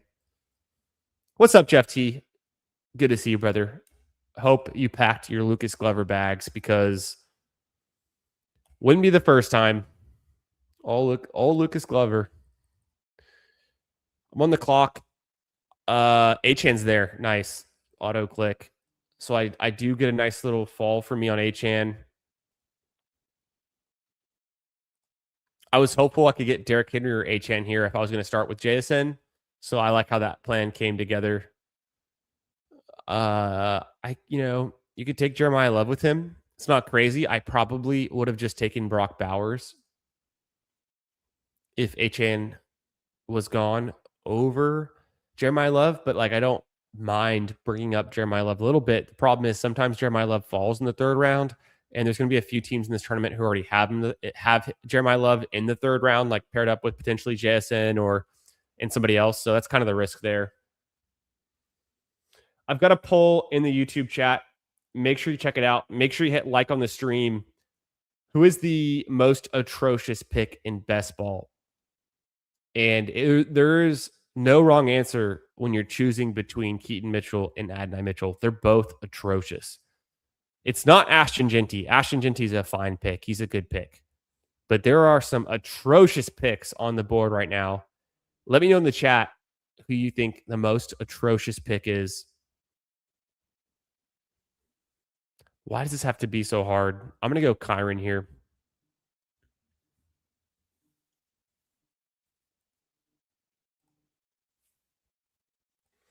I'm gonna go Kyron there.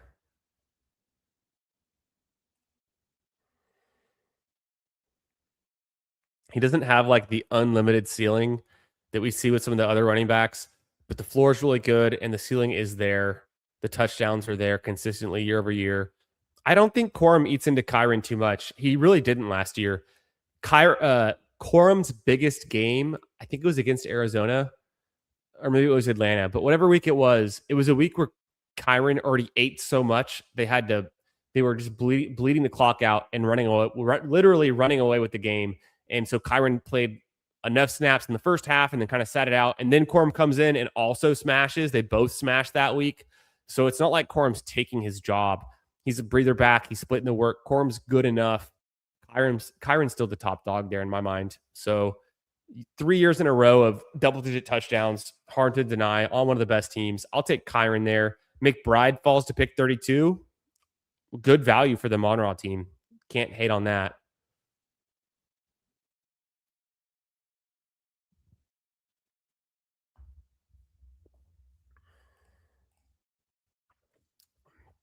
Zach Blair bags, really? Did you draft any Zach Blair? That'd be crazy. I bet Glover as a first round leader like 3 times this season. Finally, fully gave up on him.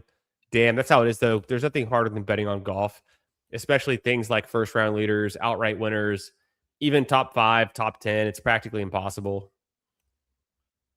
is what I've learned from playing one and dones and consuming golf content. My safe bets for golf, which I'm not betting on golf, I'm not advocating it, but I think the safer bets is making the cut and then top 20. Yeah, no, I'm not going to fade. I'm not going to fade Kyron on that kind of news. I think Corum can be fine, but we'll dig deeper into it after these picks. Josh Jacobs, and it's not really even hard or close.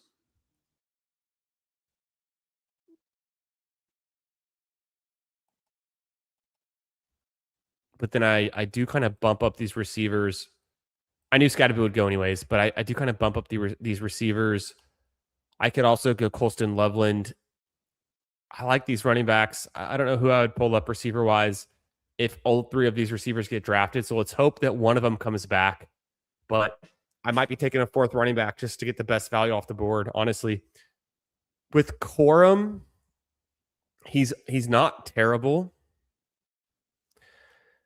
Let's do full season running backs. Kyron Williams, 0.84 fantasy points per touch with 13 touchdowns. And he's 33% of his fantasy points coming from touchdowns. That's 78th percentile for touchdowns representing your fantasy points among running backs. Corum, 0.8 fantasy points per touch. Honestly, not bad. 139 touches across the 16 games. 6 touchdowns. Honestly, good, but still 32% of his fantasy points came from touchdowns, 75th percentile. So everything with Corum just lines up that he is a worse version of Kyron. God, we're on the clock.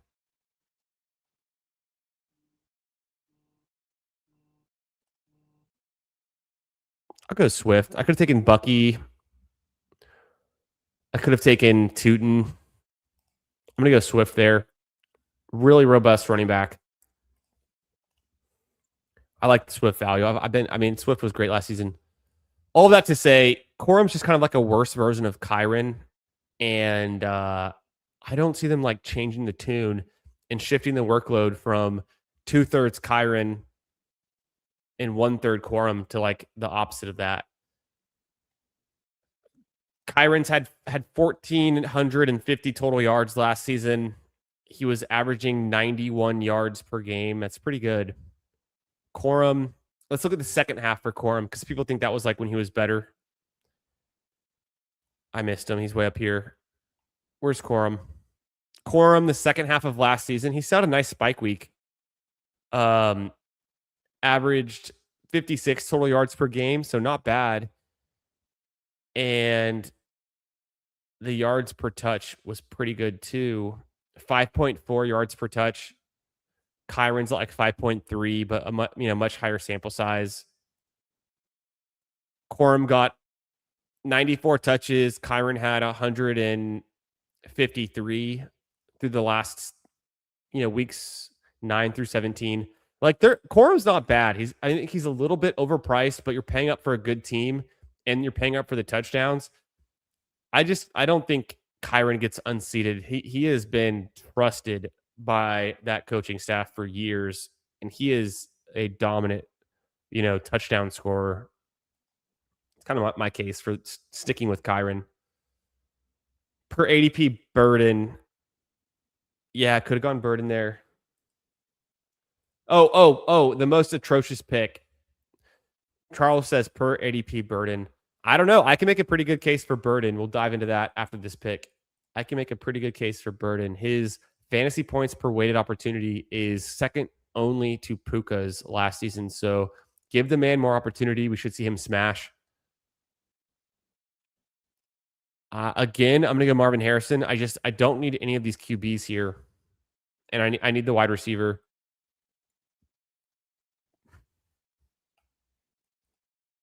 The worst pick is Neighbors. Brother, Neighbors is a smash. Why is he the worst pick? Because he's injured? I think that's the easiest reason to go after him. Everyone's fearful about the injury. He's not going to be injured the whole season. He'll come back. He'll be fine. He's going to be active week 17 against the Cowboys, almost certainly. Neighbors is a smash. He was averaging 10 to 11 targets per game over his first 2 seasons. I'm so in on Neighbors.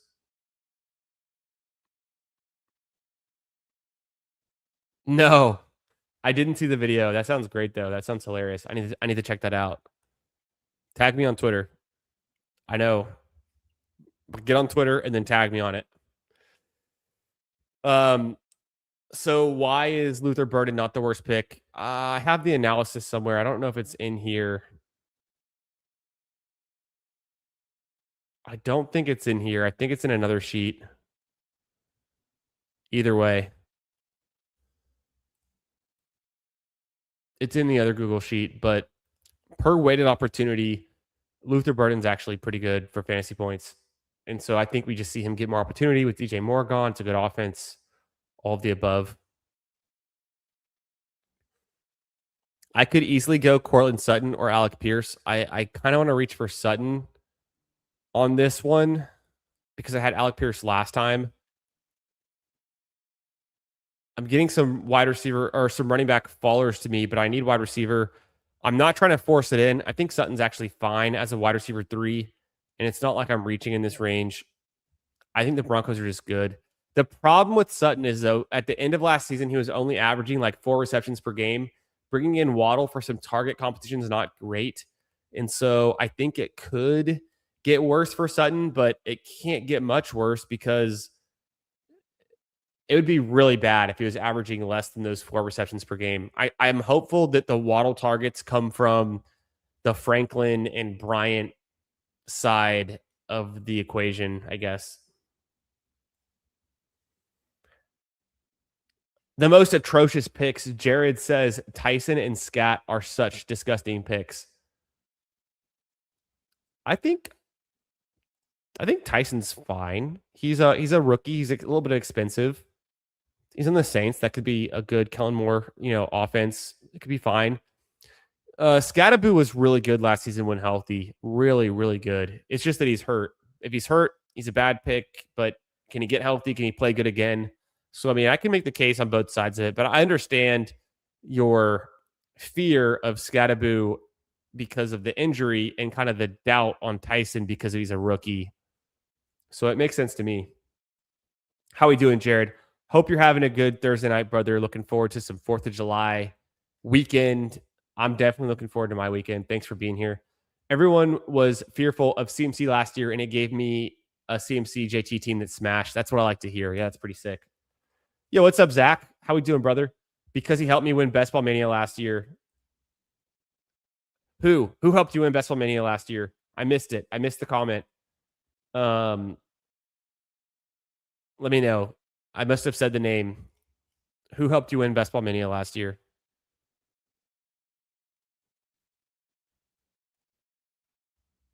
And by win, what do you mean? Is this a Sam Sherman burner account that I should know about? Uh, Jaden Reed's fine. I don't love it. I think I can get Knicks with my next pick, so I'm okay going. I'm okay going Jaden Reed there. I don't love it. I don't even like it. Knicks or Stafford? I think I still want Knicks, but Stafford would be fine too. And Kyron's a good pass catcher. Kyron had a game last season with 2 reception touchdowns in a single game, something that only 4 running backs did last season. It was Travis Etienne Jr. I think Genty did it. I know Kyron did it. CMC, I have the list somewhere. The list is in here somewhere.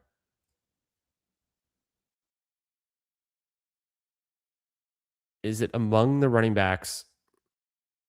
Why did this get so messed up?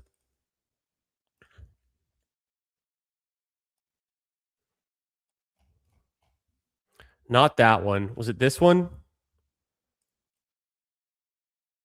I don't know. It's somewhere. I think I sorted this. Let me unfilter it.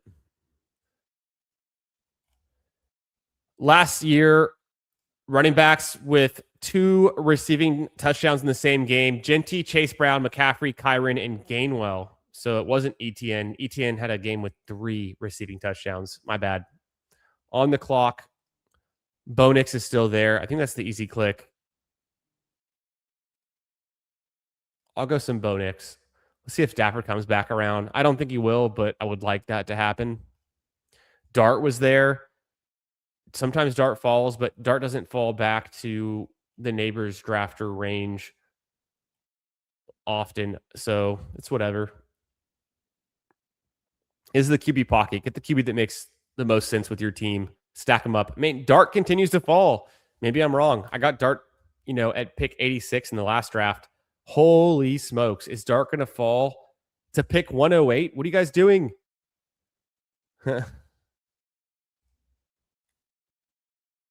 Keaton and 80 can't be the worst picks because they go in the $1 range of auction drafts. No, I'll make the argument for Keaton. He can be one of the worst picks. You can get a starting quarterback where people are taking Keaton Mitchell, and you can get one of the top tight ends. Not a top tight end, but like a potential top 12 tight end. But the 80 Mitchell, it's just that he gets more expensive and he's one of the worst picks. There's other picks around him that have way more upside. So like they still can be atrocious picks, but I get what you're saying. Amped stops the fall. He gets started at 107. Nice pick there. A whole round after I took him in the last draft. So great value there for his QB1 too. Very nice. 4th round wide receivers are all ranked wrong. I would agree. The uncertain QB rooms out on scat, but he's healthier than Neighbors. Neighbors wins worst pick based on injury. Injuries don't scare me. No, this is true. Jared's right. But injuries don't scare me. But also rehabbing all offseason from the hamstring for Tyson is concerning. It's not good news. So I'll give you that. Appreciate you, brother. Thanks for being here. Oh no, I meant Burton is a great pick because he helped Sam win Best Ball Mania last year. Exactly, you had to have him. What's up, Al Bug? Good to see you, my friend. Coming off his fresh debut on the Toxic Tower members only stream. Hey, we got Stafford to come back. Look at that. A little bit of good luck. I'll do it. I don't think I need a tight end here as bad as I need that QB security.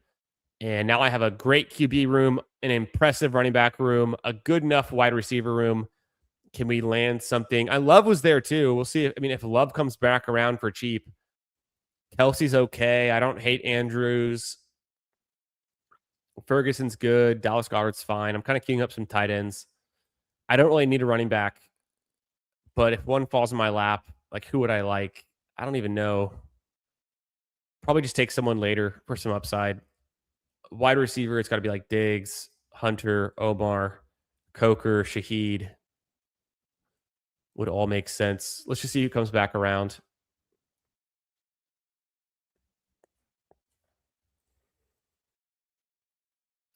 I didn't think it was very nice. Oh, Peanut gets robbed. Amped Phil, aka First Down Fantasy, robbing P Punch. We got some friendly fire here in the garage tonight. Amped Phil sniping P Punch on the falling dart to go with his neighbor stack. Hey, at least he had Josh Allen, so you're 2 steps ahead, but 2 steps forward, 1 step back kind of thing.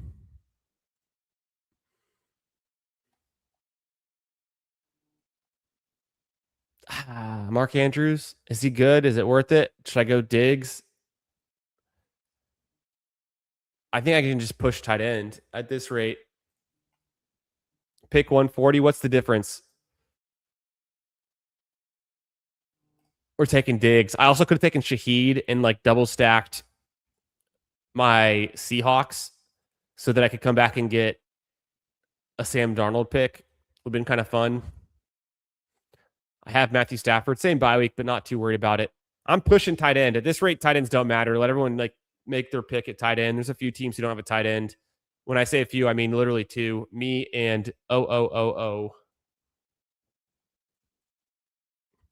Mitchell is bad because Vidal exists in the 18th. Yeah, I think Vidal's a better pick than Mitchell at cost and straight up. Come at me. Yeah, good job tonight, Al Bug. Feels dirty. I got to go back and rewatch the end of that 101 Dalmatian draft and see how it ended up. But I caught the beginning and I was cracking up. Emo was in here earlier. I was telling him about it. Vito screw Albug's chance to cash. Damn, they screwed you like that. They did you like that, Albug? You hate to see it. The value was too good. Speaking of, guys, make sure you like the stream. Make sure you're subscribed. Also, I've got a YouTube poll in the chat. Go vote. Who's the most atrocious pick on the board? Is it A.D. Mitchell or Keaton Mitchell? It's one of the two. But also tell me why in the chat. Tell me who's your most atrocious pick right now in best ball in the chat if it's not those two. But it is those two. But tell me who it is.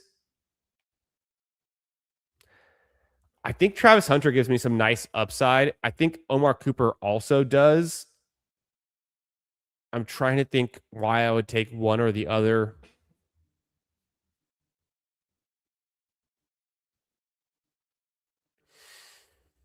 It's going to be a Travis Hunter team, and then I push Sam Darnold to see if he comes back around. I don't need the JSN Sam Darnold stack. I've got Bo Nix, the rushing upside. I've got Stafford with Kyron. Even though I don't have the pass catcher for him, I can do some tight end stuff later. There's a chance some people just don't like Sam Darnold. I could probably get him at 149. And if not, hey, I just took Hunter. I guess Omar Cooper would have been the out to go with Geno, but I could still do Daniel Jones. I take a lot of Danny Dimes. One of my most drafted QBs. I don't worry about the injury. Mike Clay has Daniel Jones projected for 17 games and 6 rushing touchdowns. So there's something there. Diggs could go up quite a bit in ADP once he signs. So getting shares at current price seems good. I hope so, brother. Diggs is my most drafted player in Best Ball Mania. I take him on a third of my teams about at that clip. So I honestly think, let's just say, where does Diggs go? Where do I think he goes? Where do I hope he goes? I think he goes to the Washington Commanders. He played college at Maryland. He's been practicing out there. If you've seen the tape on Twitter, the clips, the videos he's putting out. And I think he goes back and plays in Washington and is electric and still good. And so I think he goes around pick 100 or pick 90 when he signs, especially if it's with a good team. Because I don't have any Colts on this team, I am just going to go Sam Darnold. I pushed him a little bit, but I will just take the Sam Darnold there to get the stack with JSN. I pushed it because I don't want to have it unless it's a decent value. And I still wanted to get a guy like Travis Hunter for my wide receiver 6 there. I got Diggs. So it ended up working out just fine. I don't feel bad about it. Really pushing tight end. This could be a build where I go like a 3, 4, or 5, 6 or 7, and then like a 3 or 4 tight end build might be incoming. I feel pretty good about these wide receivers. I think there is some chance that Diggs ends up on. What are we even doing here? There's a chance that Diggs ends up on one of these teams that has the week 11 bye. It'd be like there's so many teams, right? I don't, maybe he goes to Atlanta. I don't think so. Not Cleveland, probably not Green Bay, maybe the Rams, but I don't know. Not back with the Patriots. Almost certainly not Seattle. So there's some chance he ends up with the week 11 bye, but it's not that great. I would think he could be anywhere else too. So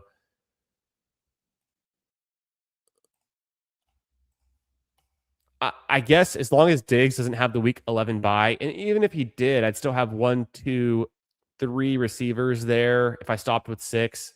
The problem is I also have two running backs on week 11 bye. So there is some risk there. I've got a lot of week 11 bye overlap. I need to avoid week 11 bye players. At the same time, I'm about to take two tight ends who both have a week 11 bye as long as I can get like Barner or even Ferguson later.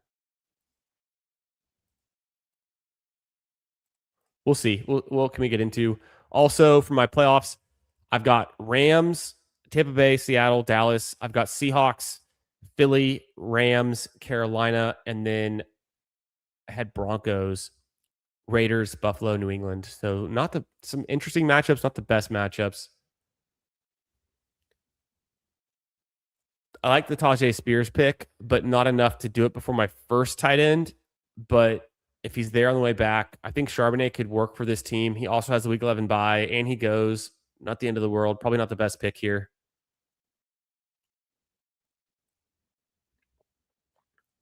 Breakdown Golden. I hate him. Oh, brother. We'll get there. Hawkinson's a good pick here. Spears is a good pick, but I don't need him as much as my first tight end being Hawkinson. We could do Evan Ingram super late. Let's see what we get into. So Golden, they like him enough to let Romeo Dobbs go. They like him enough to let Wicks go. Do you think it's all Christian Watson when the dude never earns more than like 3-4 receptions a game, max 5? Jaden Reed, similarly, not projected to be on the field in two wide receiver sets. It's going to be Golden. Golden's got to step up. He came into the league pretty young, and there's some talent there. I think he can continue to progress in his route running and his ability. There's a long way to go. Mike Clay has a sick projection for Matthew Golden. He has Matthew Golden above Mike Evans, if I'm not mistaken. Yeah, Matthew Golden, 186 in full PPR. Mike Evans, 185. In half PPR, Evans would be ahead, but he has Golden like right behind Christian Watson. So there's some bull case out there. I don't know, man. Yeah, they got you. They got you. From what I saw, they got you. Kit Mitchell worse. 5 touch per game doesn't excite me. Yeah, Keith Mitchell's terrible. No, Barner goes. That's a big bummer.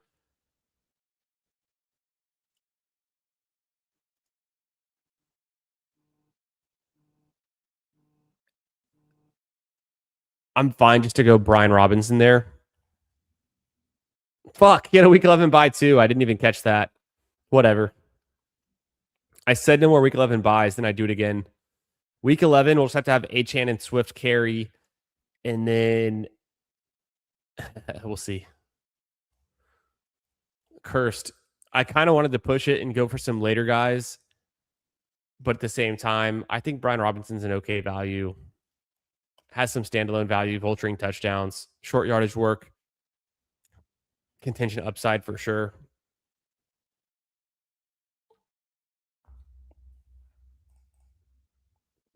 Taking shots on Eddie Mitchell, he goes super late and can spike. He doesn't go that late. He doesn't spike. He doesn't score touchdowns. Omar Cooper Jr. comes in. Kenyon Sadiq for target competition. Don't forget, Garrett Wilson's back. He's the target hog. Jeff T, I think you've already seen this, but my year 3 tracker, I have A.D. Mitchell. If you look at what he's done the last 2 seasons, he is the worst wide receiver in the NFL. 3.5 fantasy points per game, 0.1 touchdowns per game, 2 touchdowns in 33 games is miserable.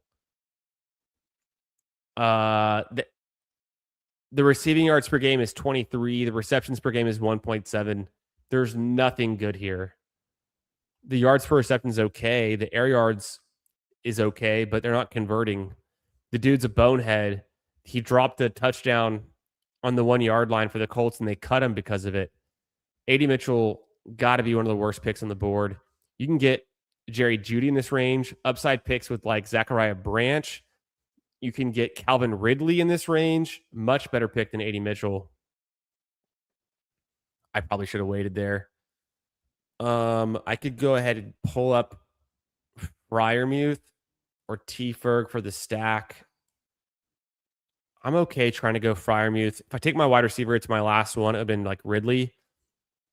But I think I can wait because I might want to do something with Bo Nix. Or just Ridley's still there. Some people don't like Ridley. Wicks is fine. I'm a little bit afraid of Ayuk. Just the vibes are bad. Cooper Kupp would be fine for the double stack, but it's another week 11 issue. Pat Bryant's interesting. I'm on the fence between Pat Bryant and Franklin. Franklin's better historically, but is Pat Bryant moving in the right direction? Calvin goes.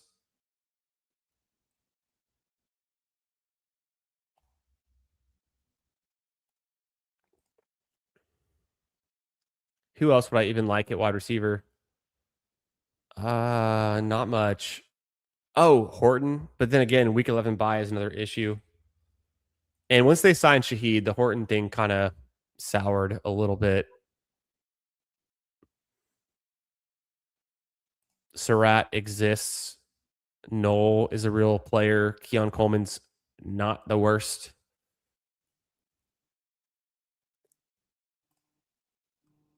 I kind of think I go Cooper Kupp and just risk it in week 11. 1, 2, 3, 4 available. I could always flex a tight end. The 2 running backs, 4 wide receivers, 1 QB. I'll take Evan Ingram for the 3rd tight end if he's there. If he's gone, I could go Parkinson. If they're both gone, or if I'm just feeling ballsy, I could take any of these wide receivers. Wouldn't be Horton now with the double stack. Probably Pat Bryant over Franklin if I had to.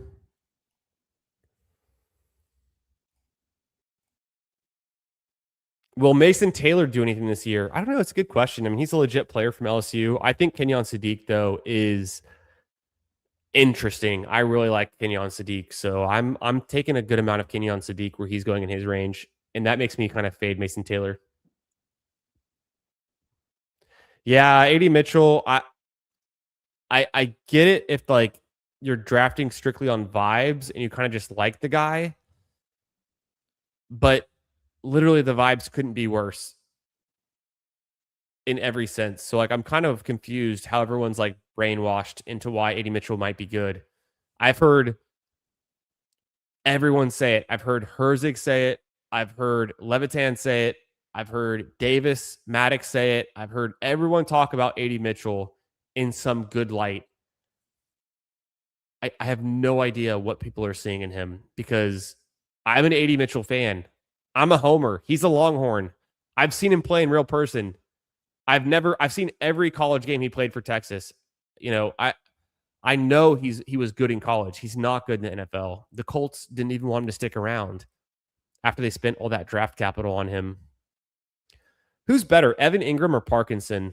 That's a good question. It's probably just Evan Ingram. He's splitting less work.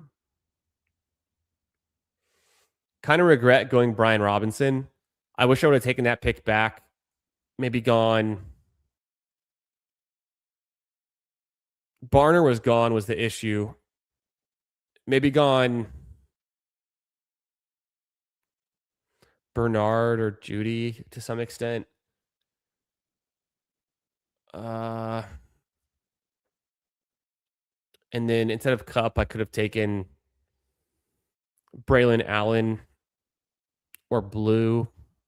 Seems fine. I don't think I have any Patriots bringbacks for my double stacked Denver pieces. I don't have any Panthers for my double stacked Seattle pieces. And for my double stacked Rams, no, I just have the Stafford to Kyron for the Rams. I forgot I didn't get Ferguson. I have no Tampa Bay pieces. So again, no bringbacks, but I mean, I've got some team stacking going on. Yeah, tied into on the Jets or tied in 1B. I I don't think Keaton Mitchell's a good pick at cost, and I don't think he's a good pick in general. I also think everyone like I'm taking crazy pills, or everyone else is. The I'm the only one who thinks Keaton Mitchell's the worst pick on the board. I don't see how he's good at all. He has no production. He has no draft capital. He's on a new team. It's the Omarion Hampton show, and then Kamani Vidal is a way more functional backup running back. What's up, Disbanded? How we doing, brother? Theo Johnson. Yeah, Theo Johnson's legit. That's why I'm not drafting Isaiah Likely. Wasn't AD known to be very raw prospect coming out of college? Yes, very raw, young, talented, fast, good at catching touchdowns, incredible vertical leap. Raw, needs to be refined. 2 years into the NFL, shown nothing. Can he take a year three leap? Maybe, but it would be completely out of left field. He's worse than Xavier Legette in his first 2 years. He's worse than Troy Franklin. He's worse than anyone you could name in that class, except Malik Washington might be the only guy who's actually worse. He's still raw. Yeah, he's still raw. He's just too raw. Needing NFL development, but like, what if he never develops? There's such thing as a year three breakout, I do admit, but it is not trending in the right direction for AD Mitchell. It's not that late of a pick. I mean, the third to last round, it's pretty late, right? There's some shots, but he's not free. I like the Keon Coleman pick a lot better. We've seen a lot more production out of Keon Coleman. Keon Coleman's had 8 touchdowns in his NFL career in the same time that AD Mitchell's had 1, or was it 2? Like Keon Coleman's on a better team, better quarterback, less target competition.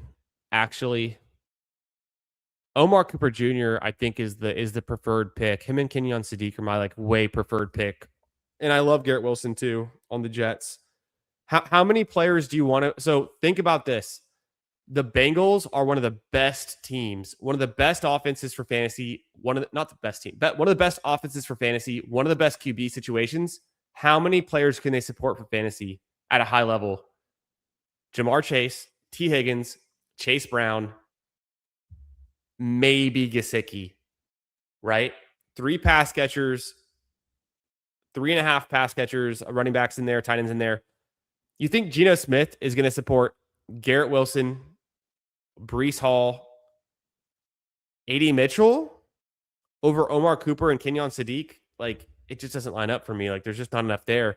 There's not enough meat on the bone to go around in the Geno Smith show. It's not even close to comparable to what like Burrow could do. And I know the draft capital is vastly different, but the raw number of players that a quarterback can support and can be good for fantasy, and if the argument is spike weeks for AD Mitchell, like we literally have never seen it. And the floor is zeros every week. I'm just trying to avoid fancy zeros on bad teams. I'd rather take a rookie prospect that we at least haven't seen be bad yet, or get some running back with contingent upside like a Braylon Allen.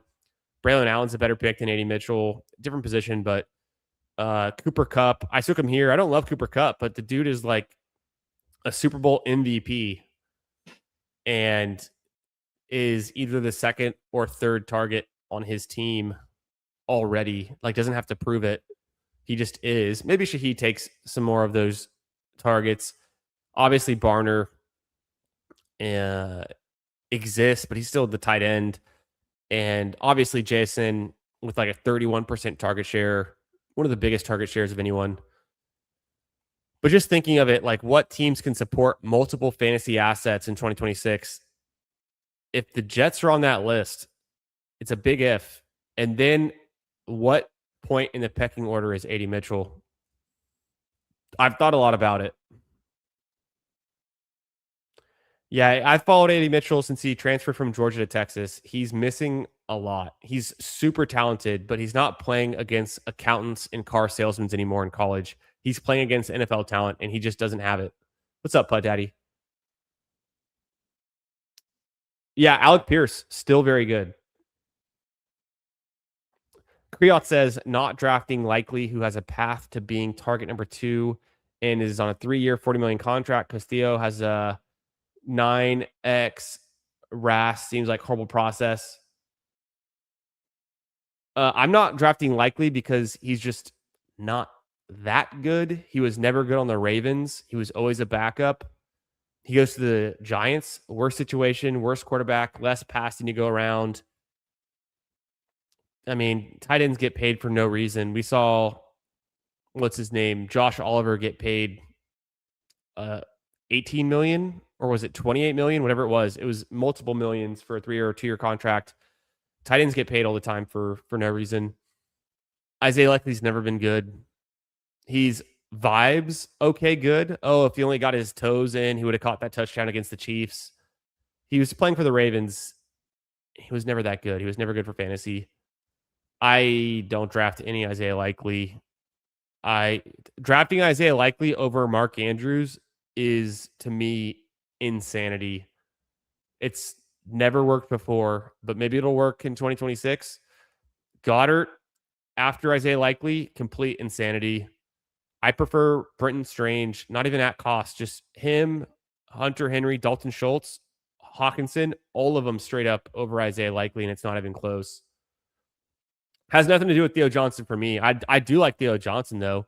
I think Theo Johnson easily could outscore Isaiah Likely this season.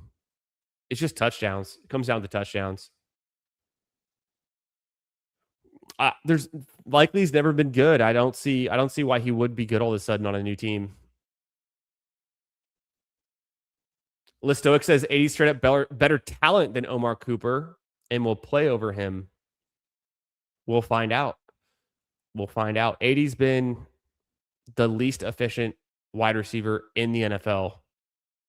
It's not even debatable. He's not good. He's the least efficient, and he does nothing with the targets he gets. So I think Omar Cooper actually can be a professional NFL wide receiver. AD Mitchell hasn't proven he can be that yet. We'll see, though. There's always more risk with a rookie who hasn't done something bad yet to make us worried. But AD Mitchell's had his chances. He's on a second team after 2 years. That's not a great sign. Didn't even make it through one rookie contract. Yeah, AD Mitchell's more athletic, but Omar Cooper, I'd have to go back and check. Wasn't Omar Cooper more productive in his final year at Indiana than AD Mitchell ever was? Because I remember AD Mitchell's Texas stats. They were fine. They weren't like eye-popping. Just want him to score week 17 versus Minnesota. Yeah, I know, Peanut. At the end of the day, it's best ball. You don't have to have a player who's good for fantasy in like managed leagues and things that actually matters in that context. Like in best ball, you just need someone to spike. So like I totally get it. You can really make a case for any player in best ball at the end of the day. So it's people can defend AD Mitchell. AD Mitchell isn't that bad. Who Hames, he's literally the worst wide receiver in the league right now. He's the least efficient wide receiver. He's done nothing good. He has no spike weeks you can look to. He has nothing to his name. He's way worse than Keon Coleman, who everyone hates. But for some reason, all of a sudden, AD Mitchell is some everyone likes him player. And I've liked AD Mitchell for years. I've given up on AD Mitchell. He's not going to be good in the NFL. But he's no Omar is also true. We'll see if Omar's good. Yeah, like he's never even had 500 yards receiving. Theo did it last year in 15 games. Also true. Also, Theo is free. Also, Theo went to Penn State. He's a baller. Penn State pedigree tight ends up there. This was a best ball mania. I think we've already reviewed this team, but let's do it again. It's been a while. Bo Nix, Matthew Stafford, Sam Darnold. I think it's an okay QB room. I'd give it like a B minus. At least it's stacked up a little bit. Running back room's legit though. The week 11 buys give me some concerns, but hey, come at me, bye week bros. Achane, Kyron, Josh Jacobs, super solid up top. Swift, nice as a fourth, really nice. Could have stopped with 4 even. The bye week's a little bit concerning. Threw in one more guy with the week 11 bye because I don't know. I kind of regret the Brian Robinson pick, but Falcons have a good playoff schedule at least. JSN stacked up, Marvin Harrison, Cortland Sutton stacked up, Jaden Reed, Diggs, Hunter, Cooper Kupp, double stack, Seattle. Got Hawk, Freiermuth, and then Evan Ingram to go with the Knicks. I think this team is fine. I don't love it. It's got some players on it that I like. I'm not so passionate about the tight end room. I kind of pushed it pretty late. The wide receivers look weird, but I don't think it's terrible. And the running backs look really good, of course. Quarterback looks fine. Getting Stafford back was actually pretty crucial for this team. Let's see. I'm going to close. No, I was going to close the YouTube poll, but I'm just going to go check it. Let me just check the YouTube poll. Yo, we got 28 watching. We got 24 likes. Make sure you slap a like on the stream. Support your boy. Support the channel. Thanks for being here on Thursday night, chilling with me. I'm drinking some Modelo's. You can crack one if you want. Come get in a draft with me. Jump in the chat. Say what up. Tell me the most atrocious pick on the board, and then I will tell you why it's not, or I'll tell you why it is. I'm like water, guys. I'm the path of least resistance. I'm also changing my takes every day. I'm not stuck or married to these takes, but you have to do a good job convincing me. I just won't accept any answer without the proof. I've dug pretty deep into most of these takes, so I'm willing to defend them, but not to the death, but almost pretty close. So all that saying, let's get into another Best Ball Mania draft. Why not? What else are we going to do? It's July 2nd. Is there a better time to draft Best Ball Mania teams? There probably is. Also, if we see Mac Nova show up in the chat, we're shotgunning a beer live on stream. So stay tuned for that. You're not going to want to miss that. Let's get into a Best Ball Mania. I'm going to join in about 10 seconds. So if you want to join now, queue it up. If you've already jumped in, I'm going to wait a couple more seconds, but I am going to join soon.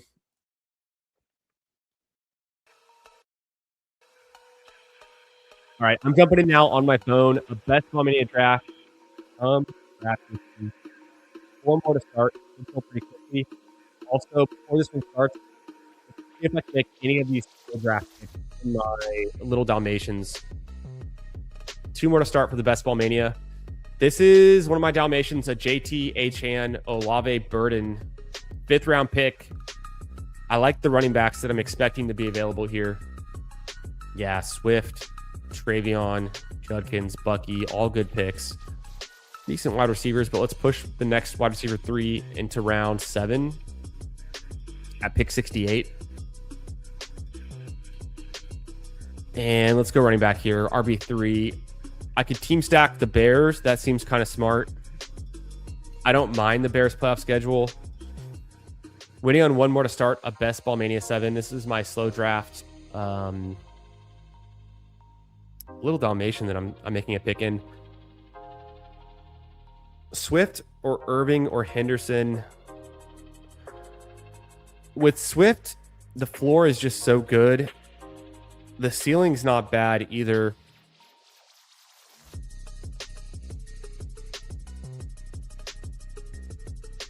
I like the Swift pick. Ooh, I got the 2 spot. Peanut Punch got the 1 spot. Bucky, Quinshon, Travion. Higher ceiling, lower floor, potentially less consistent as well. Bucky down here.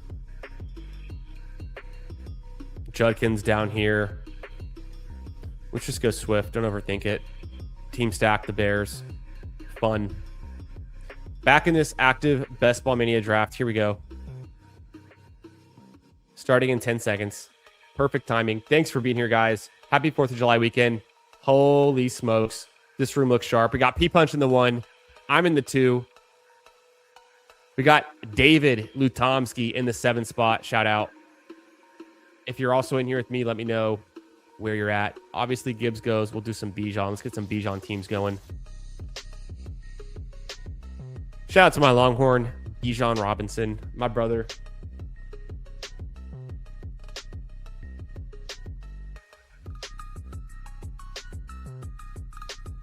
Throw some Lambos in the chat if you've got them.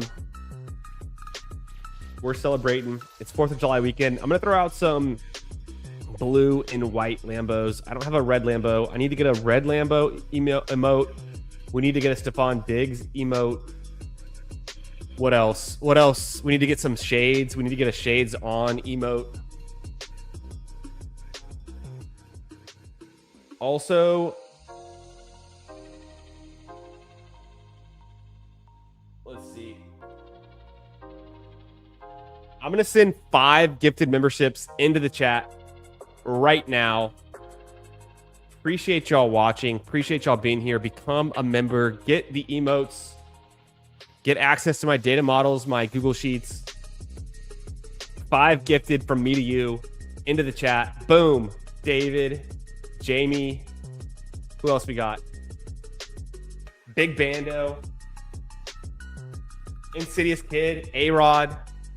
Welcome to the inner circle. Welcome to the Lamborghini Drivers Club. You're in. Buckle up. Get cozy. Relax. Sit back. Crack a cold one.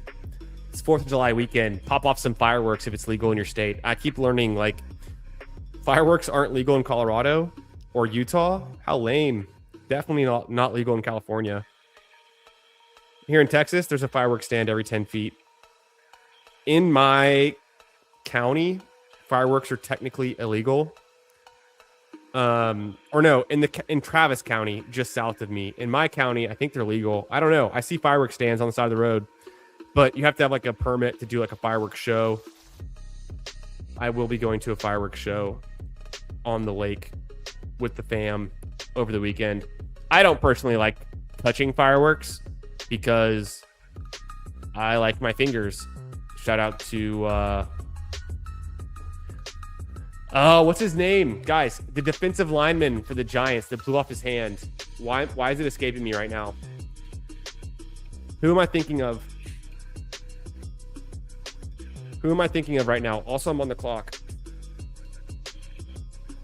God, I can't think of it. I'm brain dead at the end of a hard work week, and I'm also drafting live. There's too much going on. Nico Collins, come on down. This is fine. This is fine. See what P-Punch does. Bijan, Nico Collins, very standard. Nothing crazy here. Do I want to bring in a Saint to go with my Bijan? Do I want to bring in a Packer to go with my Nico? Neighbors. Okay, I'm going to go probably Rashee Rice. Thought about Olave or Etienne Jr. for like the week 17, but I think Rice is just the higher scoring pick here. Yeah, hell yeah. Throwing out the garage solar. Love it. Jamie, what's up, brother? Appreciate you for being here, man. Always good to see you. Hope you're doing well, brother. Throwing out the Lambos. Jason Pierre-Paul, says Charlie. Yes, yes. JPP.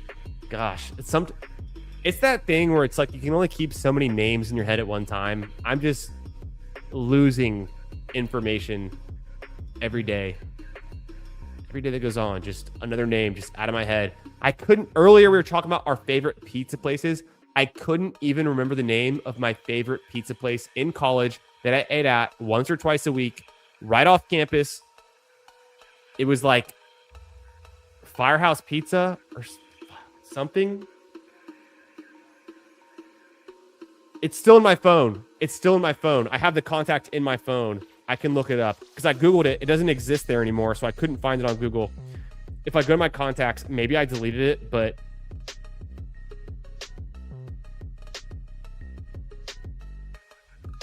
bro, y'all are gonna laugh.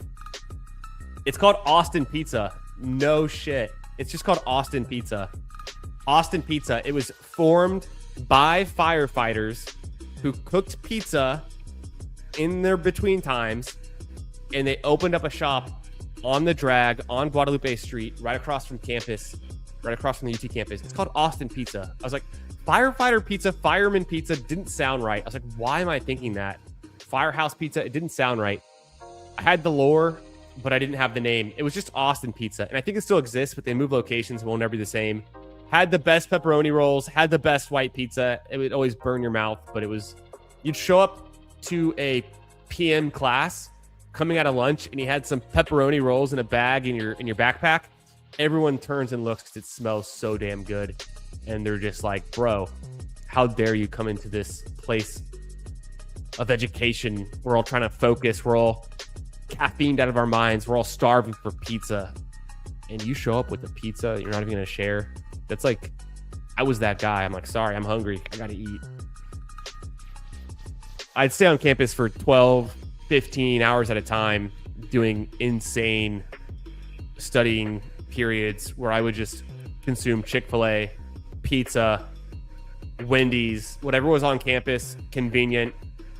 What's the Mexican one called? Taco Cabana. Protein bars, protein shakes. Whatever we had on campus, just to keep me there, keep studying. Yeah, JPP. JPP. What's up, B. Durand? How we doing, brother? Yeah, thanks for being here, Insidious Kid. Thanks for being here. Hope you guys are having a great Thursday night, getting your holiday weekend started. I'm definitely getting mine started. I'm off to a great start. Couldn't be better, honestly. Drafting best ball teams, chilling. I'm going to the lake tomorrow, seeing my parents, my sister, my brother, chilling with the kids, the nephews. I want to be in on Waddle. I would take Devontae if he's there. We're really anchoring in. Swift is also good. Bucky is good. Travion is good. Montgomery is good. There's too many good picks here. Can't go wrong. Tootin. What makes sense on this team? They're like, what do I need? I keep picking DeAndre Swift, and I might keep doing it. Is there anything I need to play off of with these picks to influence what I'm doing? I don't think so.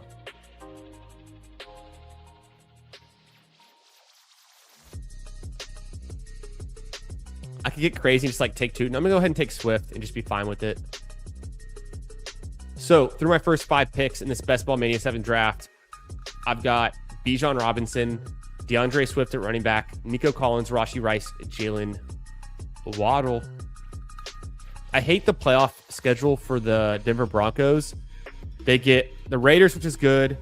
Buffalo, which is, technically also good, but then New England in week 17 kind of crushes it from being just like an insanely good playoff stretch. We saw what happened in the AFC Championship between the Broncos and the Patriots. It was Patriots 10, Broncos 7, no Bo Nix.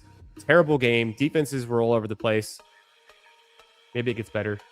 You guys are ball knowers. The JPP coming out strong on the Giants. What's up, Bats? How we doing, brother? Thanks for being here. Yeah, Jason Pierre-Paul. Haven't thought about that name in a long time.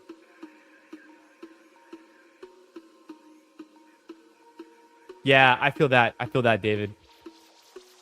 Hit or miss sometimes. The worst part is when you think you know something and then you look it up and you're like, oh, damn, I was completely wrong. But I had such conviction that I thought I was right. That's when the memory really fails me. If I just can't remember something anymore, I'm just like, it'll come to me or someone will tell me. I'll figure it out. Limitless. I got to check that out. I got to check that pill out. It sounds like there's some potential there. Putt Daddy. Classic. Any noise on Tank Dell from Texas? His metrics in 23 and 24 are so dang good.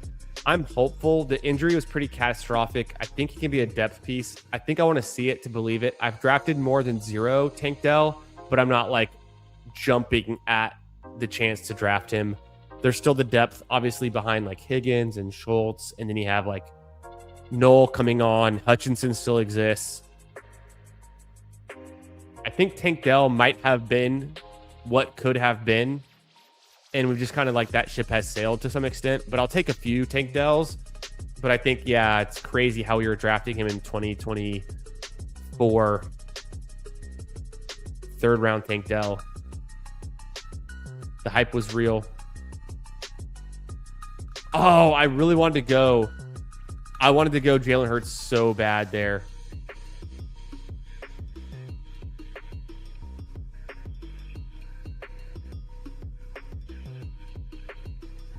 I think I might just take Pollard.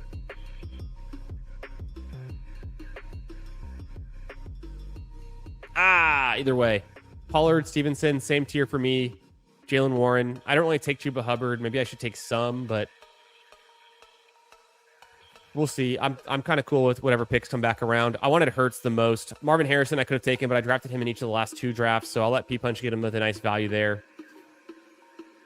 I feel good enough at wide receiver as it is. Mekhi Lemon could be fun. Sutton goes. I think I go Ramondre here.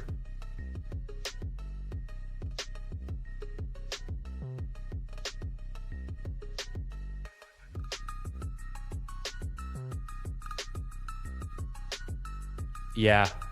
I'm just like scrolling through my picks. Oops, missed my pick. I'll take Pollard and Ramondre. I kind of wanted Ramondre the first time. I really wanted to get Hurts there for this team. I've got a chance at Mahomes or Knicks when they come back around. We'll just kind of see what happens. I could always push it later and go for Stroud with Collins. I think makes a lot of sense. 3 straight running backs should be done for a while. Make sure you guys slap that like button. Make sure you vote in the poll. Let me know which player is the most atrocious pick in 2026 best ball drafts. And then tell me in the chat why, and especially if it's not one of the 2 guys that I put out there. I put out AD Mitchell and Keaton Mitchell because everyone likes them. It's like 1 out of 10 of us who don't like Keaton Mitchell, and probably 1 out of 5 or 6 that don't like AD Mitchell. It seems like the consensus is all on these players. What should that tell you? When everyone's doing one thing, you know, where's the value? So, but let me know what you think the most atrocious pick in fantasy football is for 2026. It could be any round. It could be any pick. I've heard some good ones tonight. And just know, I'm going to defend the pick. So I'm going to take the opposite side because we can make cases for pretty much any player. There's some players out there that are just so bad you really can't make a case for them. And those are the names that we're not talking about. At least we're talking about some of these guys. I will say that. Seems like you guys are pretty out on Keaton Mitchell, which I'm surprised by because Keaton Mitchell seems like the frothiest pick out there right now. Like, I have heard every podcast and every content creator mention Keaton Mitchell with some kind of, you know, remark or hope or, you know, upside take, I would say.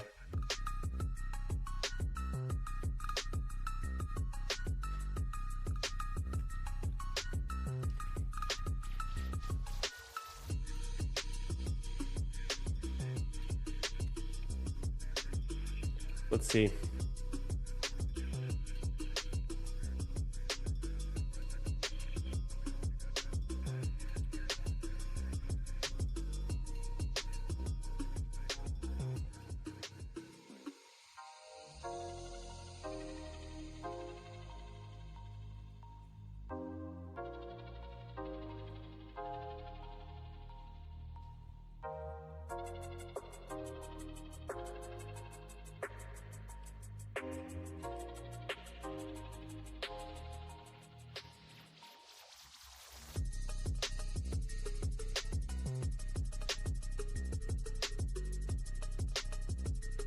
All right, sweet.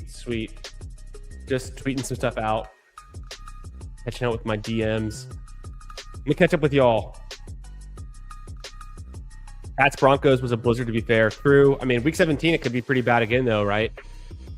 His price for what he was is so appealing, but yeah, the injury risk 0 is real. I know, man. Tank Dell. I loved seeing Tank Dell when he was a rookie. I was at Texans training camp with like the press badge, not a press badge, but like I had like a VIP badge that my buddy got me. He had some free tickets that a client gave him, and he brought me along. And so I took a day off work to go out there and watch the Texans during their training camp, and it was a legit practice. And Tank Dell was a shining star. It was Nico Collins was the obvious best player on the field, and this was like the year Nico really broke out, 2023. And then the next most obvious best player, it was kind of Tank Dell and a great route runner.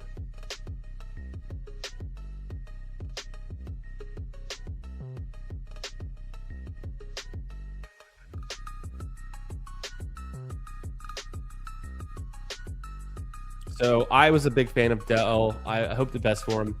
How many little Dalmatians did I do? I got 12 slow drafts in for the little Dalmatian, and I wanted to put it to the test and see what I could do. And if I could get all 12 first round draft picks. Obviously, I did not. I failed, but I got like, I think 8 or 9 of the 12 first round draft picks. Go Pittman there. I think it's a fine pick. Good depth piece on a team like this. So I did 12 Dalmatian slows. And in between my Best Ball Mania drafts and kind of to kick off the stream tonight, I've been making some of my slow selections on stream. It's fun. Most of them are like around 4 or 5. So, you know, I could have done more, but I don't want to be overburdened by slow drafts. But it is fun to have some going and have some kind of a time box tournament. Jamie, how many little Dalmatians did you get into? Did you auto draft any with some ranks? Did you rip a bunch of slows? Like, how are you playing it? Copy paste Lade says, most atrocious pick is Charbonnet. How is he beating me against revamped Panthers defense in week 17, even if he's relevant?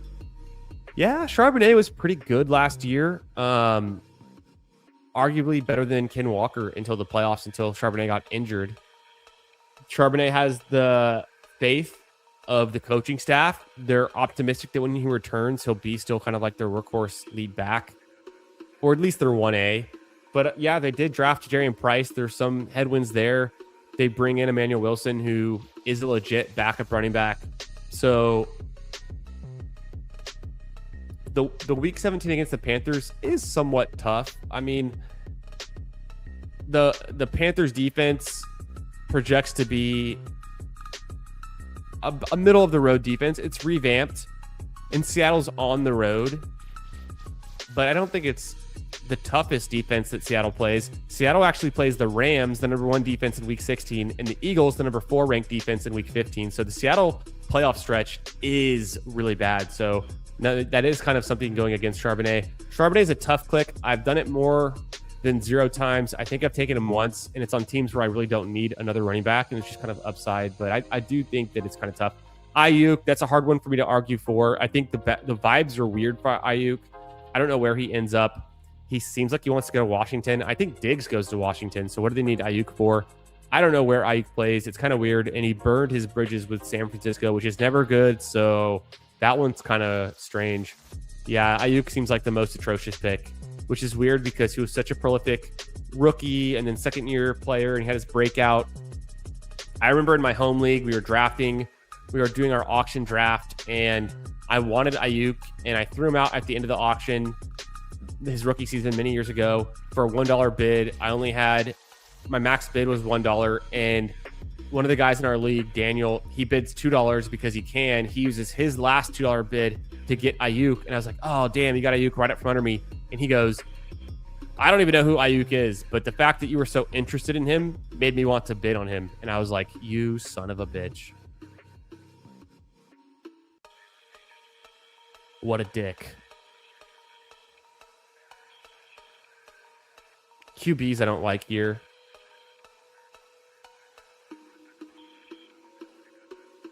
So let me go the Travis Kelce with Mahomes, Rashi Rice double stack, and we'll see if Aaron Jones comes back around. That could be good. I like KC.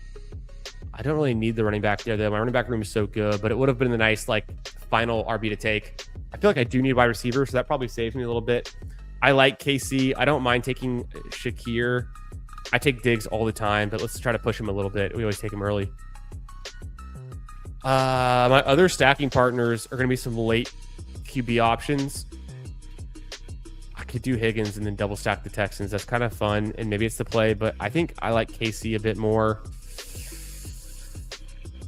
I'll take KC. Maybe I should have double stacked the Texans. Let me just have some faith in Nico Collins. Higgins is good. He's all right. I think he's a little expensive. I think Higgins could be going like a whole round later.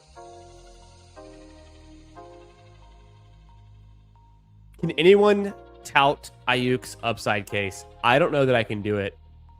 Other than he used to be good, but that was years ago. Like, what is the upside case for Ayuk? Can anyone tout that right now? Can anyone like give me the bull case for Ayuk? They with conviction, not just like a flaccid take.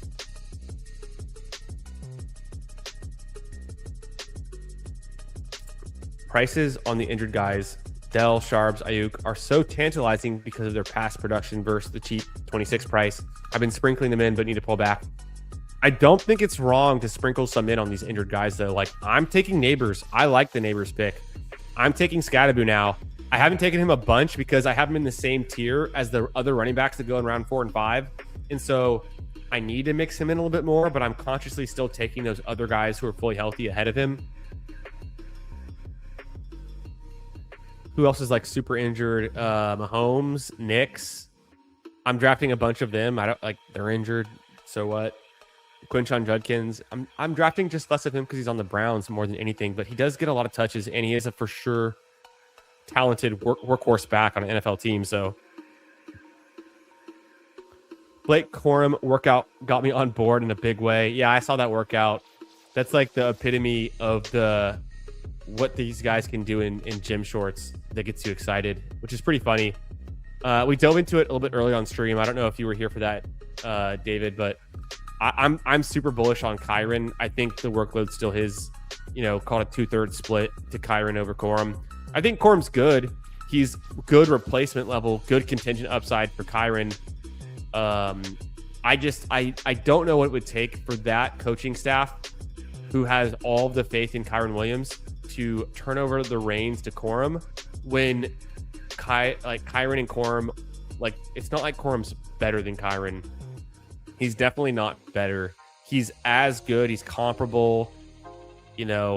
I'd have to be convinced that he's better, or we'd have to see like a true year 3 breakout that he all of a sudden comes out of nowhere. Corum was good in college. I mean, he's got a nose for the end zone. I will say that, which is good. I think he's a little expensive. I don't think he's a bad pick. Any player attached to the Rams can be justified in best ball for sure. Yeah, what's up, Dread Pirate Roberts? How we doing, brother? Gonna be funny when no one signs Diggs. That could happen too. That could happen. Maybe he gets signed like mid-season, but it totally could happen. I think Diggs has some juice. I mean, the dude was good last season. He played in the Super Bowl. The Patriots didn't bring him back, which is somewhat concerning, but they're kind of moving on and they're kind of doing a refresh. Ooh, Omar Cooper. I want Omar Cooper, and I don't think I'm at risk of losing him. I'm going to go ahead and take Omar Cooper, I think, on my team. Omar Cooper's a sexy pick. Casey and Omar Cooper, 2 rookies with a ton of upside, getting kind of late to help out this wide receiver room. That feels good.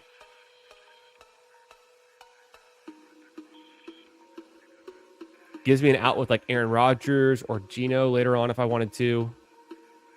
Tight ends right now, I'm not so convinced, but I'm definitely going CJ Stroud with the Nico Collins pick. It seems like a smart thing to do. Through my first 13 rounds, 2-4-6-1 build, got Patrick Mahomes and CJ Stroud, Bijan Robinson, which I could do a late Penix, Swift, Pollard, Ramondre. Could stop with 4, probably tack on a 5th running back, but I feel good. Nico stacked, Rashi stacked. Anytime you can stack your top 2 pass catchers with the QBs, you just feel good, right? It's a nice feeling. I don't have any Chargers. I don't have any Packers. It just hasn't fallen that way to me in these drafts. I have not had a lot of Week 17 bringbacks from my main stacks today. I will say that. Kind of random, but true. Jalen Waddle, Pittman, Casey, and Omar Cooper, the 2 rookies with the upside. Wide receivers are feeling fine. Travis Kelce for the double stack with Mahomes. Why not? At a fair price.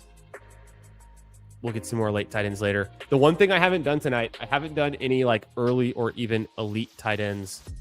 I've been doing a lot of late tight end builds, and I've been doing some pretty robust running back builds.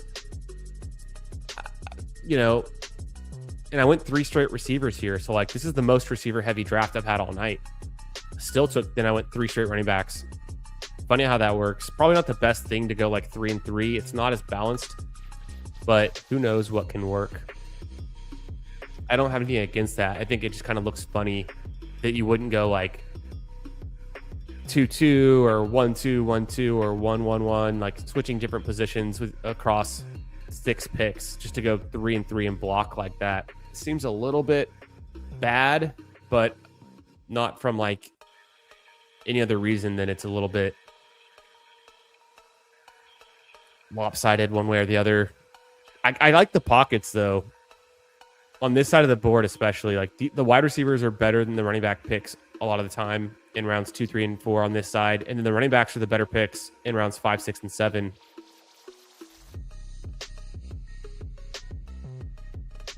Yeah, I think Diggs will be signed. I think he has the juice. I think he's still good. Solid draft capital on Corum. Yeah, I think the Rams are just good. I think you can justify like any Rams piece. No argument there. Ooh, the Schultz makes sense here. What else do I like, though? We take 80 Mitchell here. Psych. Yeah, right.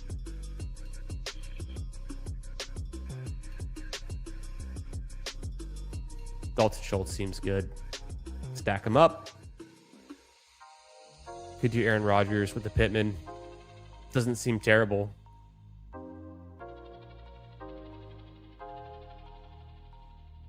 Not the most draft capital, but not the least. Hawkinson goes, so that kind of frees me up there. I don't like the wide receivers in this range. I don't like the running backs in this range. Tight end. No, I think it'd be like Geno or Aaron Rodgers. I could do Geno with Omar Cooper. I will go ahead and just do Aaron Rodgers there. It seems fine. It's kind of gross. It seems fine. What does Mike Clay say about Aaron Rodgers? It's not great.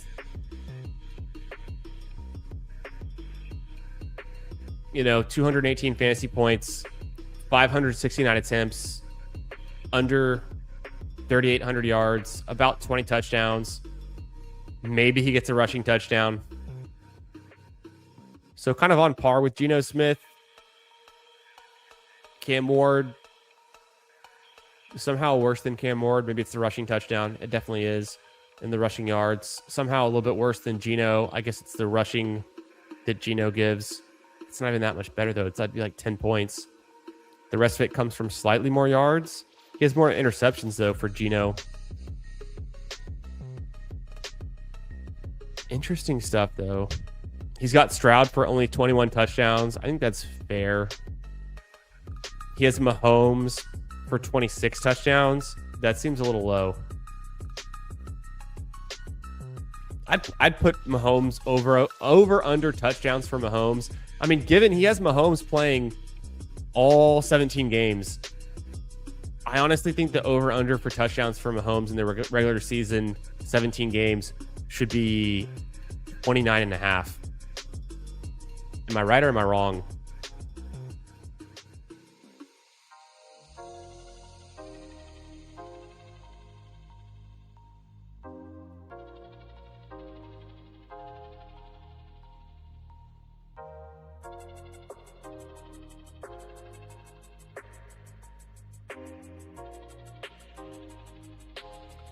Appreciate you guys for being here. We're getting into round 16 of this Best Ball Mania draft, the third draft of the night. Make sure you smash that like button. Come get in the chat, say what up. Let me know the most atrocious pick on the board for Best Ball or any fantasy format for 2026. I threw out AD Mitchell and Keaton Mitchell. I know they're bad picks, but let me know what you think. Who you think are the most atrocious picks? Any round, any player. What do we need to know? Ooh, okay, we're almost back on the clock. There goes Ayuk. Speaking of one of the most atrocious picks. Wow, so Elijah Surratt goes in the 16th round. There's some conviction there on him.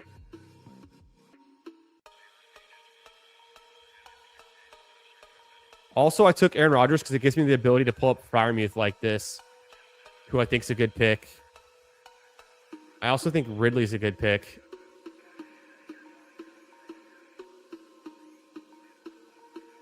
I'll go Ridley because P-Punch has 3 tight ends.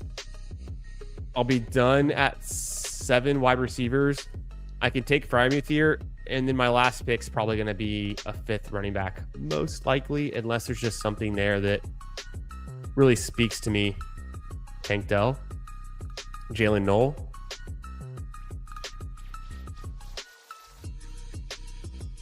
Trey Harris should be going like in the late rounds like this, but he like goes way higher. I think Trey Harris should be going late, just like Jalen Knoll does. I guess it's a better offense, and there's maybe some vacated targets from the Keenan Allen thing.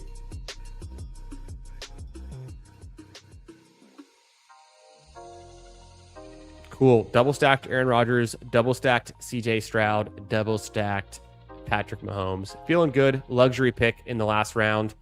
Probably a running back. Let's see what we can get into. Also, the Titans play the Steelers week 17. So I'm kind of leaning into that by going Ridley, Freiermuth, Rodgers. I had Pollard as well. So kind of leaning into that game stack is fun.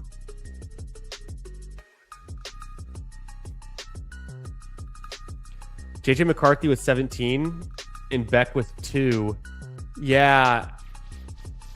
JJ had 17.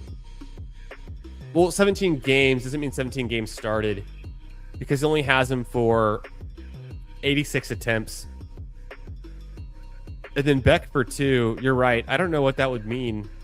Maybe Beck is not active because Minshew is active and Beck is the QB3. So I don't think he shows Minshew on this list because he only does 1 page for quarterbacks.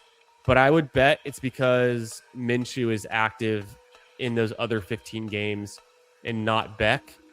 And then he's saying that maybe they bench Brissett, but then Brissett's the backup, and then Minshew goes to QB3 instead of being the backup, and then they start Beck.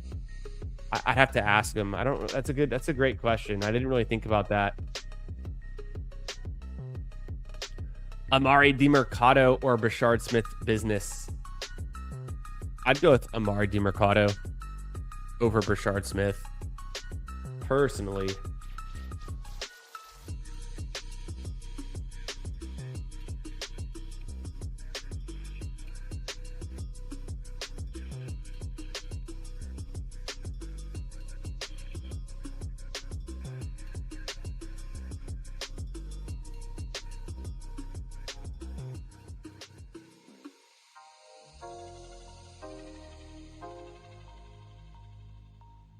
Last pick coming up.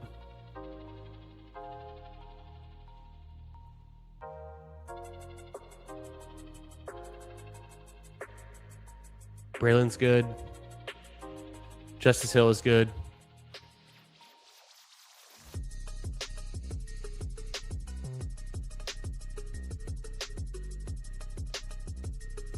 Vidal, I don't hate. I'm just gonna go Braylon Allen. I could do Justice Hill. I'll take Braylon Allen. I think Braylon Allen's fine.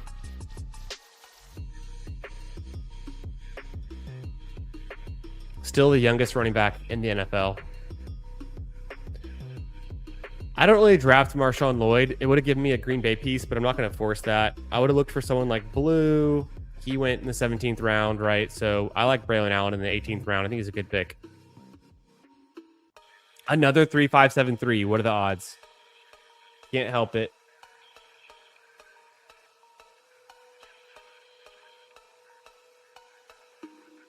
Fun draft, though. Ended up being kind of nice. A lot of pieces fell to me. I felt like I never got sniped. Like, kind of went the way I wanted it to. I didn't build out a whole team around Bijan like I could have. Maybe I should going forward. I kind of built it out more around the receivers with Nico and Rashee Rice, really. But I think this one ended up pretty nice. No real bye week issues. Like, this is just a solid team with some different team stat combinations, right? What's your gut feel on Jacobs? I'm all in. Love him in the 3rd round. Love him even more in the 4th round. Legal stuff's not real. Maybe there's some truth to it in real life, which doesn't feel great, but from a football perspective and a fantasy football perspective, which is all we care about here, I think we're totally good. So I'm drafting Josh Jacobs aggressively. He's one of my most drafted players. Braylon Allen, Isaiah Davis backup. He could be. Isaiah Davis had some plays. Let's dive into that a little bit more. I think you're mostly just trolling, but I drafted Isaiah Davis in the big board a decent amount. So I was on to something with him. He's got some size. He's got some speed. He has 3 career touchdowns. Not a whole lot of work. He's had a few explosive plays in the receiving game. I want to go to the game log last year. I think he had a spike. Yeah. He had a nice game. He had a 5 reception game for 109 total yards on 7 carries, 2 in the red zone, put up 17.9 PPR points. He had a 13.5 game with a touchdown in week 15. So I would call that 1 spike and 1 flex last season from Isaiah Davis. Not bad for a guy that's Isaiah Davis. Braylon Allen, I don't think we got much out of him last year, did we? It was 2 years ago. Yeah, he missed so many games. He only played 4 games. It was 2 years ago. He actually had some work. Not explosive. You hate to see it. Last year, he had no spikes, no flexes. But 2024, when he was healthy and he played more games, we got a 2-touchdown spike in week 2 against Tennessee on pretty limited touches, but they just used him in the goal line situation, which was good. And he had a flex usable week in week 14 against Miami with 81 total yards. So honestly, yeah, it's not a strong pick. It's kind of a contingent upside play. Good size, good speed score. Still 22 years old. Literally still the youngest, most experienced veteran in the NFL. So he's got that going for him at least. Isaiah Davis is a player I was drafting in the big board. So I'm not totally out, but I think you're half trolling. But yeah, I know it's not the best pick, but it's a fine late round pick. I think maybe Justice Hill, Kamani Vidal, equally good or better picks. P. Ryan could be a better pick with more contingent upside on a better team. Giddens might be the RB2. It's hard to know, though. Is James Conner dust? I don't know. James Conner was really good when he's been healthy. LaQuint Allen. I probably wouldn't draft him, but he's not the worst pick. I think you wanted Marshawn Lloyd there. No, I'll never draft Marshawn Lloyd. I'm so out of Marshawn Lloyd. I had 20% Marshawn Lloyd when he was a rookie. I had about the field amount last year. And Marshawn Lloyd just never plays. The dude is just snake bitten. He just never plays. Even if Marshawn Lloyd was there at pick 215, I wouldn't have taken him. I would have been interested, but I still would have been like, nah, because I just fully believe that Josh Jacobs is healthy and the legal trouble is not going to work. And if Josh Jacobs is injured when the time comes, I think it's honestly the Chris Brooks show. Because at least Chris Brooks will be active and healthy playing special teams. You don't have to worry about his hamstrings. Oh, I've got a lot of slow draft picks to make. Let's grind through some slow draft picks. Let's see, what time are we at? We're at 2 hours and 48 minutes into the stream. Feeling good. Doing good. Let's see where we're at. I'm gonna make some of these slow draft picks. Let's do the puppy is not as interesting because it's so far along, but it's like the most drawn out puppy 2 ever. Let's go into these little Dalmatians because they're still current and kind of in like the early rounds. Wow, look at that. Where do I get my ideas from? A Bijan, Nico Collins, Rashee Rice team. What are the odds?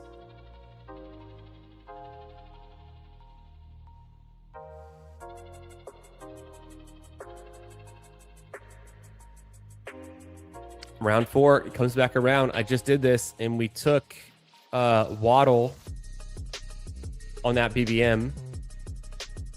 Could do the same thing here. I could go Devontae Adams this time. I could take Colston Loveland this time. How did that team work out for me? Well, it worked out pretty good. I went with mostly Mahomes and Stroud stacks. if for whatever reason Mahomes wasn't there, I would have gone Bo Nix to go with Waddle. I could have gone with Stafford to go with Adams in a different scenario.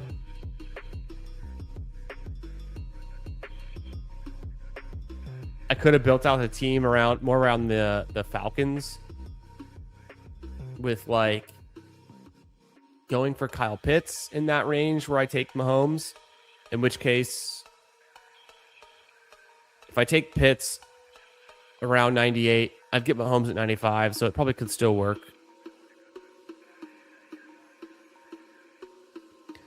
I didn't mind that team we just built.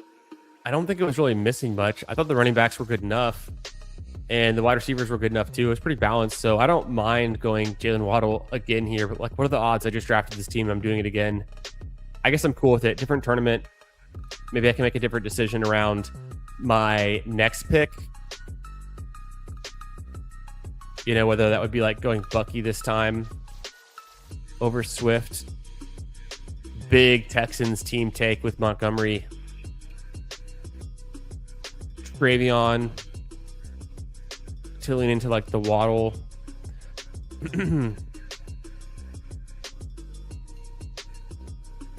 Just go Quinshawn, just be a believer. Be interesting. Okay, what else we got? Another slow Dalmatian. This one started Justin Jefferson. He is my anchor wide receiver. Then I go Barkley, Kyron, Josh Allen, Carnell Tate. It comes back around. Parker Washington, Jadarian Price, Joe Burrow, Lamar Jackson off the board.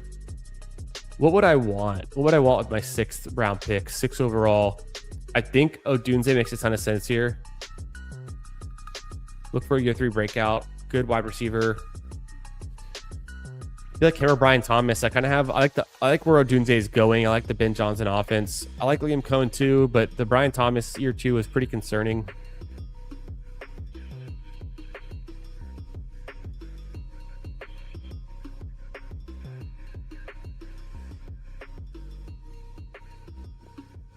Go Odunze there. Don't overthink it too much. Get a slight ADP fall on him. It looks like Carnell Tate's going ahead of Rome Odunze in ADP these days. I think it makes sense, though.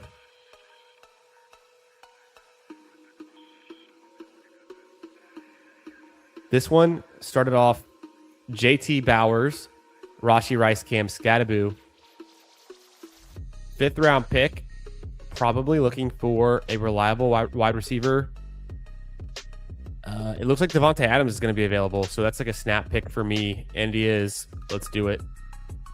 Snap pick Devontae Adams round 5. Love it. This is a fun team. This is a great start in my mind.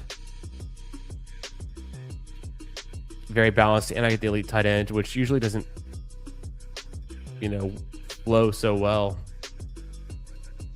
It's hard to make a team look good when you start with elite tight ends. I will say that, which keeps me off of it a little bit, but I don't want to be completely out because it just could be what you need. Genty London, anchor London wide receiver. I go Etchen Jr., Javonte, and Henderson. Pick 64.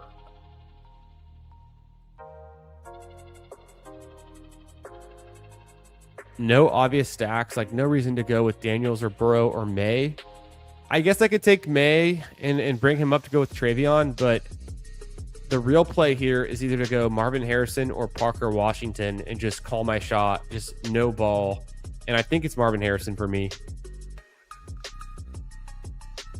Plus, I like the playoff schedule for Arizona. They get the Jets, the Saints, and the Raiders. And I've got Genty on this one and Etchen Jr. So I have like the week 16 and 17 matchup against the Cardinals. That's pretty cool. I really like the Falcons playoff schedule too.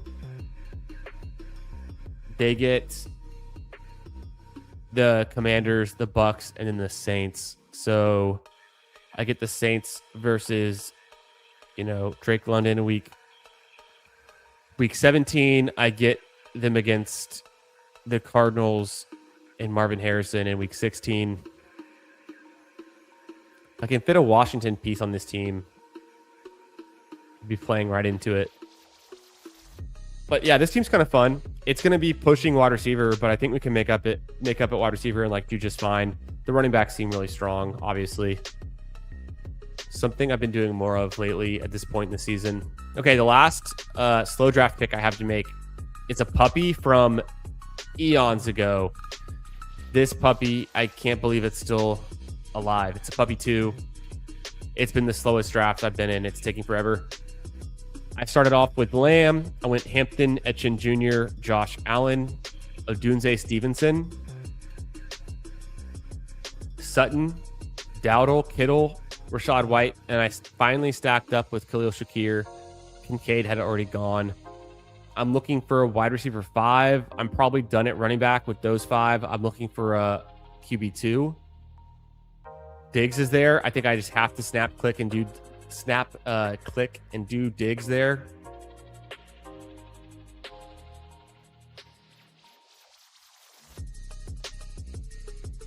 I think that's what I want to do. Tight ends, pass. QB, pass.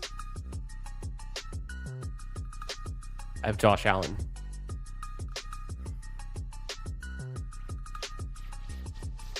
I'm hopeful that someone would come back like Daniel Jones at pick 153, but I'm probably going to be pushing it and doing like super late QB builds. Just support the Josh Allen being the guy you need. It's Diggs here for me.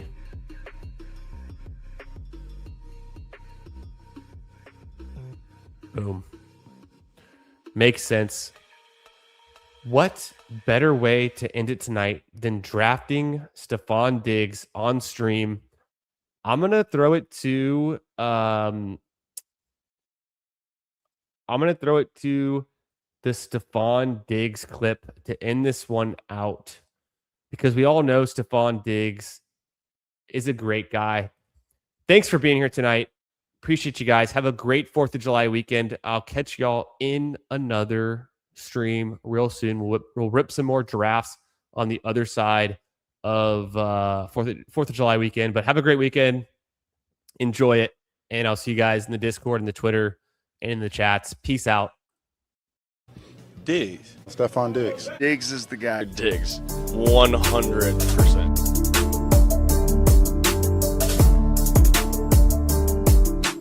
I'm a great guy. I'm actually a great guy. There's actually seems to be a few guys that don't think that.